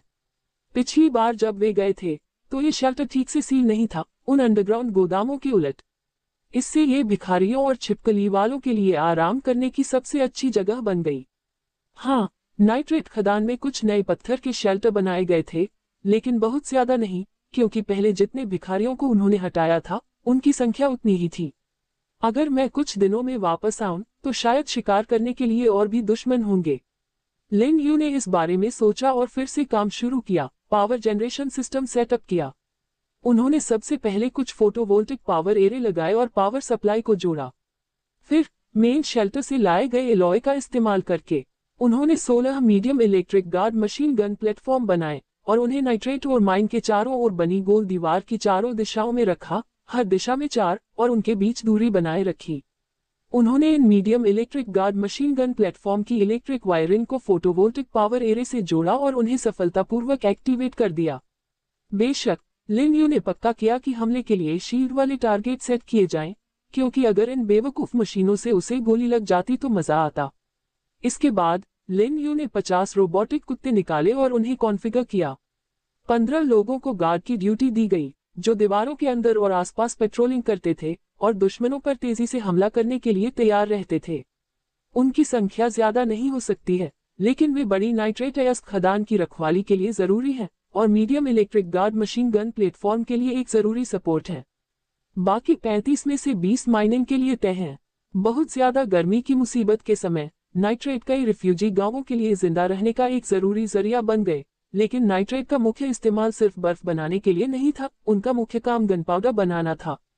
पहले नाइट्रेट्स बेचते समय लिन यू के मन में एक विचार आया था। आपदा के बाद कई रिफ्यूजी शेल्टर शायद बेकार सोर्स से नाइट्रेट लेंगे और फिर उनका इस्तेमाल हथियार बनाने में करेंगे। क्या इससे टेक्नोलॉजी में कोई बड़ी छलांग लगेगी? बेशक ये तभी होगा जब उन्हें लिन यू की खदान के अलावा कहीं और नाइट्रेट और मिल जाए। अगर कहीं और कोई नहीं है तो लिन यू ने सोचा कि वह शायद दूसरों के टेक्नोलॉजिकल डेवलपमेंट लेवल में रुकावट डाल सकता है। चाहे कुछ भी हो, नाइट्रेट और माइन को बड़े पैमाने पर प्रोडक्शन जारी रखना होगा। बेचना दूसरी बात है, एक्सप्लोसिव बनाने के लिए इसका इस्तेमाल करना अटैकिंग टैक्टिक्स में बदलाव लाना है। चाहे बड़े पैमाने पर दुश्मन के हमलों से निपटना हो या किलों और बस्तियों पर हमला करना हो, गन पाउडर के कई तरह के इस्तेमाल हैं। इसलिए माइनिंग बहुत जरूरी है। बाकी 15 लोग ट्रांसपोर्टेशन और कुछ डिफेंस, नाइट्रेट और दूसरे ओर या माइन किए गए मटेरियल को संभालने और स्टैक करने के लिए जिम्मेदार हैं, जो इकट्ठा करने और ट्रांसपोर्ट के लिए तैयार हैं। रोबोटिक कुत्तों की रिचार्जिंग की बात करें तो उन्हें रात में जब बिजली कम होती है तो शेल्टर में रिचार्ज करने के लिए सेट किया जाता है, और दिन में जब वे खाली होते हैं तो सोलर चार्जिंग का इस्तेमाल करते हैं, जिसमें डुअल मोड 24 घंटे का वर्क शेड्यूल होता है। इन कामों को पूरा करने के बाद भी अभी और काम बाकी था। लिन यू और बाय आखिरकार पहले बनाए गए बड़े अंडरग्राउंड वेयरहाउस में लौट आए और पहले से स्टोर किए गए एलॉय और अलग अलग पार्ट्स को देखने लगे। करने के लिए बहुत सारे काम हैं, लेकिन ऐसा लगता है कि हमने अच्छी शुरुआत की है। थोड़ी सी सफाई के बाद लिन यू को अचानक रोबोटिक कुत्तों के लिए जरूरी 21 प्रिसिजन इलेक्ट्रिक लीनियर एक्चुएटर मिल गए, जो हैरानी की बात है कि उनके पास नहीं थे। दर्जनों काले धुएं के गुबार उठे और धमाकों की लगातार आवाज ने एक पल में शांत जगह को जंग के मैदान में बदल दिया। लड़ाई, दहाड़ और चीखों की लगातार आवाजें बार बार होने वाले धमाकों के साथ मिल रही थीं, जबकि लंबे भले और तलवारें, जो मेटल की रोशनी से चमक रही थीं, लगातार घुमाए जाने पर एक के बाद एक चमक रही थीं। सा कवच पहने एक लिजर्डमैन ने एक सुनहरा लंबा चाकू उठाया और दूर खड़े पहाड़ की तरह अधिक स्थिर ड्रैगन पर दहाड़ने लगा। इस दहाड़ के साथ उसके हरे स्केल्स लगातार कांप रहे थे। उसके पास मौजूद लगभग 1000 लोगों की लिजर्डमैन फौज भी उनके ठीक सामने वाले ड्रैगन की तरफ दहाड़ने लगी। उनके लंबे धनुष एक साथ उठे हुए थे और तेज मेटल के तीर उस पहाड़ी पर निशाना साधे हुए थे। बख्तरबंद लिजर्डमैन की लंबी चीख के साथ हजारों की लिजर्डमैन सेना ने एक साथ अपने लंबे धनुष उठाए, जिससे धनुष की डोरी पूरे चांद जैसी हो गई। उल्का वर्षा जैसे तीर, हजारों पक्षियों के चहचहाने जैसी आवाज, तुलना से परे तीरों की बारिश शुरू हो गई, मौत की बारिश जिससे लगभग सभी जीव डरते थे। तथापि ड्रैगन को कोई फर्क नहीं पड़ा। वह बेफिक्री से जानलेवा तीरों में नहा रहा था और ऐसे तीरों को अपने शरीर पर लगने दे रहा था जो आसानी से म्यूटेटेड जीवों की खाल में घुस सकते थे। लिजर्डमैन ये देखकर डर गए कि वे तीर उछलकर ड्रैगन के हड्डी के कवच से टकरा गए और उन्हें जरा भी नुकसान नहीं हुआ। गुआओ! ड्रैगन की अचानक दहाड़ से लिजर्डमैन डरकर लगातार पीछे हटते गए, यहाँ तक कि एक समय के घमंडी सुनहरे ब्लेड वाले आर्मर्ड वाले लिजर्डमैन लीडर को भी गिरा दिया, जो अब डर के मारे हैरान था। उसी समय लगभग 100 चांदी की चमक अचानक अलग अलग दिशाओं से फूट पड़ी, जो सीधे लिजर्डमैन की एक समय की व्यवस्थित लाइनों पर टूट पड़ी और उनकी पहले की घमंडी दहाड़ की जगह चीखें आने लगी। ड्रैगन की आंखों में उन लिजर्डमैन को लिटिल आइस लिजर्ड्स द्वारा लगातार मारे जाते देखकर उसने तुरंत अपना ध्यान दूसरी तरफ लगा दिया। यहाँ दूर कुछ इंसान थे जिनकी गंध उन छिपकली मनुष्यों से बिल्कुल अलग थी। उत्तरजीवी गो, उसे एहसास हुआ, इस बार ये दुश्मन सच में आसान नहीं थे। इन दुश्मनों ने जानबूझकर इतनी बड़ी सेना भेजी थी जब मालिक गए हुए थे और बिजली की तेजी से इलाके को घेर लिया था। दीवारों की सुरक्षा के बिना इन दुश्मनों से निपटना आसान नहीं होगा। जियाओ मेंग ने आसपास की इमारतों को देखा, ये जानते हुए कि एक छोटी सी गलती भी आज मास्टर द्वारा मेहनत से इकट्ठा और बनाई गई सभी चीजों को राख में बदल देगी। दुश्मन बहुत ज्यादा ताकत के साथ आए और ऐसा लग रहा था कि उन्होंने बहुत पहले से तैयारी की थी। हालांकि वे काउंटर अटैक करते हुए बचाव कर रहे थे, लेकिन दुश्मनों की संख्या बहुत ज्यादा थी। इसके अलावा उन्होंने एक साथ सभी दिशाओं से हमला किया। उन्होंने तो बिना सोचे समझे तेज आवाज और चमकदार आग वाले एक्सप्लोसिव भी फेंके। जियाओ मेंग को यकीन था कि दुश्मनों के इस ग्रुप ने बहुत पहले ही यह सब प्लान कर लिया था और इसे इस तरह से करने के लिए पूरी तैयारी कर ली थी। अब उसे थोड़ी चिंता हो रही थी कि क्या वह दीवारों या मालिक की मदद के बिना इतने सारे दुश्मनों को खत्म कर पाएगा। तभी तीरों की एक और लहर आए और जियाओ मेंग ने धीरे से गुर्राते हुए लिटिल आइस लिजर्ड्स को दूसरी तरफ से आ रहे लिजर्डमैन पर एक बार फिर पलटवार करने का आदेश दिया। Dot dot dot. युद्ध के मैदान के किनारे पर लेविक ने घास की जड़ को काटा। उसके चेहरे पर एक क्रूर मुस्कान थी। गार्ड बहुत ताकतवर थे, पिछली बार जब वह यहाँ आया था उससे भी ज्यादा ताकतवर। ये कहना जरूरी था कि लिन यू की ताकत वाकई बहुत ज्यादा थी। सिर्फ 20 दिनों में उसने और भी ज्यादा डरावनी ताकत हासिल कर ली थी। पिछली बार जब उसने 500 आदमियों को लेकर यहाँ अचानक हमला किया था तो लिन यू ने अकेले ही उन्हें बिना किसी निशान के खत्म कर दिया था। अगर पास में एक पुराना सीक्रेट रेल गेट न होता तो शायद वे अब तक जिंदा नहीं बचते। लेविक ने अपनी आंखें बंद कर ली। उसे अब भी याद था कि कैसे लिन यू एक सफेद उड़ने वाले ड्रैगन पर सवार होकर सिर्फ 2 लोहे के भालों से आसानी से उनके डिफेंस में घुस गया था और पागल डेयरडेविल्स के बीच डर का माहौल फिर से जगा दिया था। फिर गुस्से में उन खतरनाक डेस्परेडोस के साथ जो किसी भी पल लिन यू का गला घोंटने को तैयार लग रहे थे, वह एंशिएट सीक्रेट रेल गेट में कूद गया और बाल बाल अपनी जान बचाई। पुराने गेट की दूसरी तरफ एक शेल्टर था। वे अंदर ज्यादा देर नहीं रुके थे कि उड़ने वाले monster wing dragon secret rail में आ गए और उन्हें लगभग खत्म कर दिया। वहां से दूसरी दुनिया में वापस आने पर शुरू के 300 लोगों में से 80 से भी कम लोग जिंदा बचे। तभी उसने सोचा कि लिन यू के शेल्टर पर हमला करने और लिन यू को मारने की कोशिश करना एक बहुत बुरा काम था।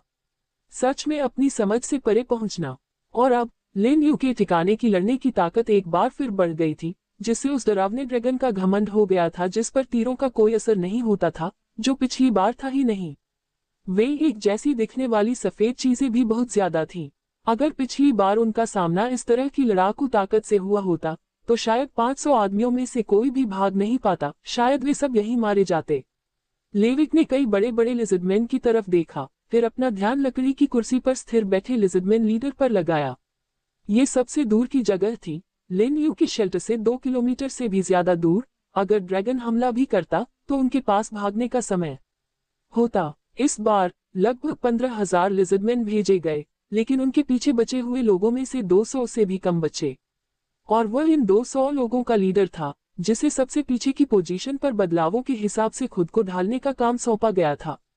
ये लड़ाई कुछ हद तक अचानक हुई थी। असल में वे यही रुके रहे, उस आदमी का इंतजार करते हुए जो एक बड़ी सेना को लीड करेगा। लेकिन जासूसी के दौरान उन्हें अचानक पता चला कि लिन यू के शेल्टर की दीवारें धीरे धीरे गायब हो रही थी और लिन यू खुद भी उस विशाल उड़ने वाले ड्रैगन पर सवार होकर पूर्व की ओर चला गया। उसके नीचे काम करने वालों के एनालिसिस के अनुसार लिन यू को नाइट्रेट ओर की तरफ जाना चाहिए था, जहां एक छोटा सा लिजर्डमैन स्क्वाड भी तैनात था। अगर वह वहां जाता तो शायद वह जल्दी वापस नहीं आ पाता। ये सच में लिन यू के शेल्टर पर हमला करने का एक सही मौका था। लिन यू बेशक बहुत ताकतवर थी, इसमें कोई शक नहीं, लेकिन उसके शेल्टर में दीवारें नहीं थीं और सिर्फ थोड़ी ज्यादा डिफेंस रेटिंग वाले ड्रैगन को ही परेशानी हो रही थी। बाकी लोगों को डरने की कोई बात नहीं थी। 15,000 लिजर्डमैन का हमला जाहिर है सबसे अच्छा होता अगर वे इसे जीत पाते, लेकिन अगर वे नाकाम हो जाते तो उसे इस जगह से भागने का पूरा भरोसा था। दूसरों की परवाह किए बिना मुझे कोई फर्क नहीं पड़ता, लेकिन मैं बिल्कुल नहीं मरूंगा, जब वह व्यक्ति सच में सेना को लीड करते हुए आएगा, तब मुझे भी अपना हिस्सा चाहिए। लेविक ने दूर से लड़ाई की चीखें और दहाड़ें सुनी। उसने फिर से अपने ठीक पीछे अंडरग्राउंड टनल के गेट की तरफ देखा और सोचा कि अगर लिन यू वापस आ गई तो उसे कितने सेकंड के लिए पीछे हटकर वहां से निकल जाना होगा। लेकिन अचानक एक तेज झोंका आया। वह हैरान होकर इधर उधर देखने लगा, लेकिन तभी उसे अचानक अपनी गर्दन के आसपास गर्मी महसूस हुई। उसकी नजर अचानक झुक गई और फिर वह बहुत तेजी से जमीन पर जंगली घास में गिर गया। यकीन न होने पर उसने चारों ओर देखा तो देखा कि करीब 30 सिर भी जमीन पर गिरे हुए थे और उनकी गर्दन से बहता हुआ बहुत सारा खून धीरे धीरे उनकी धुंधली खोखली आंखों को ढक रहा था। ये लगभग सही होना चाहिए। वाह, काफी थका देने वाला है। पार्ट्स और एलॉय के बड़े ढेर को फिर से कैटेगरी में बांटने के बाद लिन यू को थोड़ी थकान महसूस हुई। असल में वह बस इस नाइट्रेट ओर को हल्के से हथियार बंद करना चाहता था और फिर पत्थरों को वापस ले जाने के लिए बेलगर लेक लौटना चाहता था। अचानक उन्होंने यहाँ रखे अलग अलग एलॉय, स्क्रैप इलेक्ट्रॉनिक्स और नाइट्रेट से ट्रेड होने वाले पार्ट्स को ऑर्गेनाइज करने का प्लान बनाया, लेकिन पलक झपकते ही बहुत समय लग गया। बाय, चलो पहले बेलगर लेक चलते हैं। ये साइट अभी ऐसी ही रह सकती है, हम बाद में इसका ध्यान रखेंगे। उम्मीद है आज शहर की दीवारें पूरी हो जाएंगी और फिर तेल के अयस्क वाले हिस्से को ठीक से साफ किया जा सकेगा। हालांकि अभी भी समय काफी है। यह इस मुसीबत के दौर का सिर्फ पहला दिन है। अलग अलग खतरों से भरी इस दूसरी दुनिया में बहुत सारे ऐसे हैं जिन्हें दुश्मन कहा जा सकता है। बिना दीवारों वाले शेल्टर का डिफेंस प्रेशर काफी ज्यादा होता है। बेहतर होगा कि वापस जाकर इसे जल्दी बना लें। लिन यू ने बाई को बुलाया और जैसे ही वे अंडरग्राउंड वेयरहाउस से बाहर निकले और फिर से उड़ने के लिए उसकी पीठ पर कूदने को तैयार हुए, अचानक मशीन गन से गोलियां चलने लगी और 15 रोबोट कुत्ते लगभग एक साथ उसी दिशा में दौड़ पड़े। गावू, बाई तेजी से लिन यू को दीवार के किनारे ले गया और लिन यू ने तुरंत कुछ अजीब देखा। छिपकली वाले, उन्हें यहाँ फिर से हमला करने का ख्याल कैसे आया? लेकिन ये कुछ पत्थरों पर अंडे फेंकने जैसा लगता है। बाई एक medium electric guard machine gun platform के पास उतरा और लिन यू ने देखा कि गोलीबारी ज्यादा देर तक नहीं चली। इससे पहले कि फटे पुराने छिपकलियों के एक पूरे झुंड में जान के सारे निशान खत्म हो गए। गावू, बाई को समझ नहीं आ रहा था कि यह स्थिति क्यों हुई। लिजर्डमैन तेजी से आए और जल्दी ही मर गए। इस समय रोबोट कुत्ते भी अपनी पेट्रोलिंग और गार्ड ड्यूटी जारी रखने के लिए नाइट्रेट और एरिया में लौट आए और मशीन गन प्लेटफॉर्म फिर से शांत दिखने लगे। बाय, चलो चलकर देखते हैं। लिन यू को अब भी यह अजीब लगा। पहले यहाँ 100 से ज्यादा लिजर्डमैन मारे गए थे और अब 100 से भी कम। लोग सोच रहे थे कि वे हमला कर सकते हैं।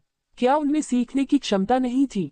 जल्द ही बाय लिन यू को लिजर्डमैन की लाशों वाली जगह पर ले गया, लेकिन उसे वहां कुछ खास नहीं मिला, बस लाशों का ढेर। आखिर हो क्या रहा है? लिन यू ने कुछ अजीब महसूस करते हुए बुदबुदाया और फिर अचानक मशीन गन से फिर से फायरिंग की आवाज आई। बाय ने लिन यू को जल्दी से दूसरी तरफ उड़ाया, लेकिन पाया कि वह असल में उल्टी दिशा में था। इस बार जमीन पर न सिर्फ छिपकली वाले आदमी पड़े थे, बल्कि म्यूटेंट भेड़ें भी थी जो कहीं से भी आ गई थी। मुझे पक्का यकीन है कि छिपकली वाले कुछ कर रहे हैं। लिन यू ने म्यूटेंट भेड़ों को स्टोरेज स्पेस में स्टोर कर दिया। ये फ्री चीजें मिस नहीं करनी चाहिए, लेकिन सच में ये बहुत अजीब है। रटाटाटाटा, गोलियों की बौछार, इस बार दूसरी दिशा से। लिन यू हिली नहीं। बाय, थोड़ी देर हवा में मंडराओ, मैं वापस खदान की ओर जाऊंगा। बाघ को पहाड़ से दूर ले जाना, पूरब की ओर एक चाल, एनर्जी बचाना और इंतजार करना। ऐसा नहीं लगता लिजर्डमैन इस नाइट्रेट माइन पर कब्जा करने के लिए काफी मजबूत नहीं थे। भले ही वे उन मशीन गन प्लेटफॉर्म को बाईपास कर पाते, फिर भी अंदर कई रोबोट डॉग इंतजार कर रहे थे। जिन जगहों पर रोबोट कुत्ते नहीं पहुंच सकते थे, वहां ब्लैक डॉट और ग्रीन क्लॉ को संभालना पड़ता था। लिन यू को इस नाइट्रेट माइन के बचाव की चिंता नहीं थी, वह बस छिपकली वालों के व्यवहार के पैटर्न के बारे में जानना चाहता था। ऐसा लग रहा था कि वे जानबूझकर समय ले रहे थे। रुको, समय के लिए टाल मटोल। लिन यू को अचानक ठंड महसूस हुई। मेन शेल्टर छोड़ने के बाद से उड़ने के समय को भी देखें तो सच में काफी समय बीत चुका था। अगर लिजर्डमैन उसे रोकने के लिए अपनी सेना और उन म्यूटेंट जीवों का इस्तेमाल करना चाहते थे, तो फिर बिना दीवारों वाला घर बिना सुरक्षा वाले घर से ज्यादा अलग नहीं है ना? अगर जियाओ मेंग और बाकी लोग अंडरग्राउंड खंडहरों में देर कर देते, तो सिर्फ जियाओ ल्यूजी पर भरोसा करके लिटिल आइस लिजर्ड्स को लीड करना बड़े पैमाने पर लिजर्डमैन के हमले का सामना करना पक्का नहीं होता। बाय अचानक नीचे उतरा, अपनी बाहें चारों ओर घुमाई और फिर शेल्टर की ओर इशारा किया। लगता है बाय ने भी यही सोचा था। ब्लैक डॉट और ग्रीन क्लॉ को बता दो, हम तुरंत शेल्टर वापस जा रहे हैं। इसी समय गोलियों की एक और हल्की आवाज आई, लेकिन लिन यू के पास इसे संभालने का समय नहीं था। उसने बाई को उन दो छोटे लड़कों को बताने दिया, वहां काफी खाने से भरा एक फ्रीजर छोड़ दिया और बहुत सारा पानी रख दिया। इन दोनों छोटे बच्चों को शायद कुछ और समय यहीं रहना पड़े, अगर उन्हें कोई ऐसी स्थिति का सामना करना पड़े जिसे रोबोट कुत्तों के लिए संभालना भी मुश्किल हो, तो उन्हें समाधान के लिए इन दोनों पर निर्भर रहना होगा। हालांकि वे इवॉल्व नहीं हुए हैं, फिर भी उनकी कॉम्बैट स्ट्रेंथ पर भरोसा किया जा सकता है। तुम दोनों यह अच्छे से ध्यान रखना, अगर हम जल्दी करेंगे तो शायद आज रात तक वापस आ जाएंगे। समझे? लिन यू को उम्मीद नहीं थी कि वे दोनों छोटे लड़के समझेंगे, इसलिए उसने ये काम बाई पर छोड़ दिया। ये पक्का करने के बाद कि कुछ भी छूट न जाए, लिन यू ने थोड़ा और सोचा और बहुत सारे एलॉय और पार्ट्स लोड करने के लिए वेयरहाउस में वापस गई, फिर एक बार फिर बाई की पीठ पर सवार हो गई। लेकिन बाई ने उसे वापस नीचे खींच लिया और अपनी चौड़ी बाहों से उसे कसकर पकड़ लिया। गावू! बाई ने दहाड़ लगाए, अपने पंख फैलाए और एक पल में लिन यू को आसमान में उड़ा दिया। लिन यू के पास अब पीछे मुड़कर देखने का कोई मौका नहीं था कि नीचे क्या हो रहा है, इसके बजाय उसका दिमाग लगातार यही सब सोचता रहा। साफ है कि लिज़र्डमैन ने शुरू से लेकर अब तक जो कुछ भी किया, उसका एक मकसद था। और सबसे ज्यादा संभावना है कि इसका मकसद सीधे उसके मेन शेल्टर पर हमला करना था। अगर मेन शेल्टर पर कब्जा हो जाता, तो सच में वह पूरी तरह से पैसिव हो जाता। हाँ, बिना दीवारों वाले मेन शेल्टर को सिर्फ लिटिल आइस लिजर्ड्स की एक्टिव लड़ाई से बचाया जा सकता था। लेकिन अगर यह ऐसी हालत में आ गया कि इसे बचाया नहीं जा सका, तो वहां एक मजबूत किला होगा जिसे अभेद्य माना जाएगा। चाहे वह मेन शेल्टर हो, ग्रीन हाउस हो, आइस लिजर्ड लिटिल वर्ल्ड हो या फूड प्रोसेसिंग प्लांट हो, हर एक खास डिफेंसिव किला है, खासकर पत्थर से ढका एलॉय इंटीरियर वाला मेन शेल्टर और छिपा हुआ अंडरग्राउंड एलॉय शेल्टर।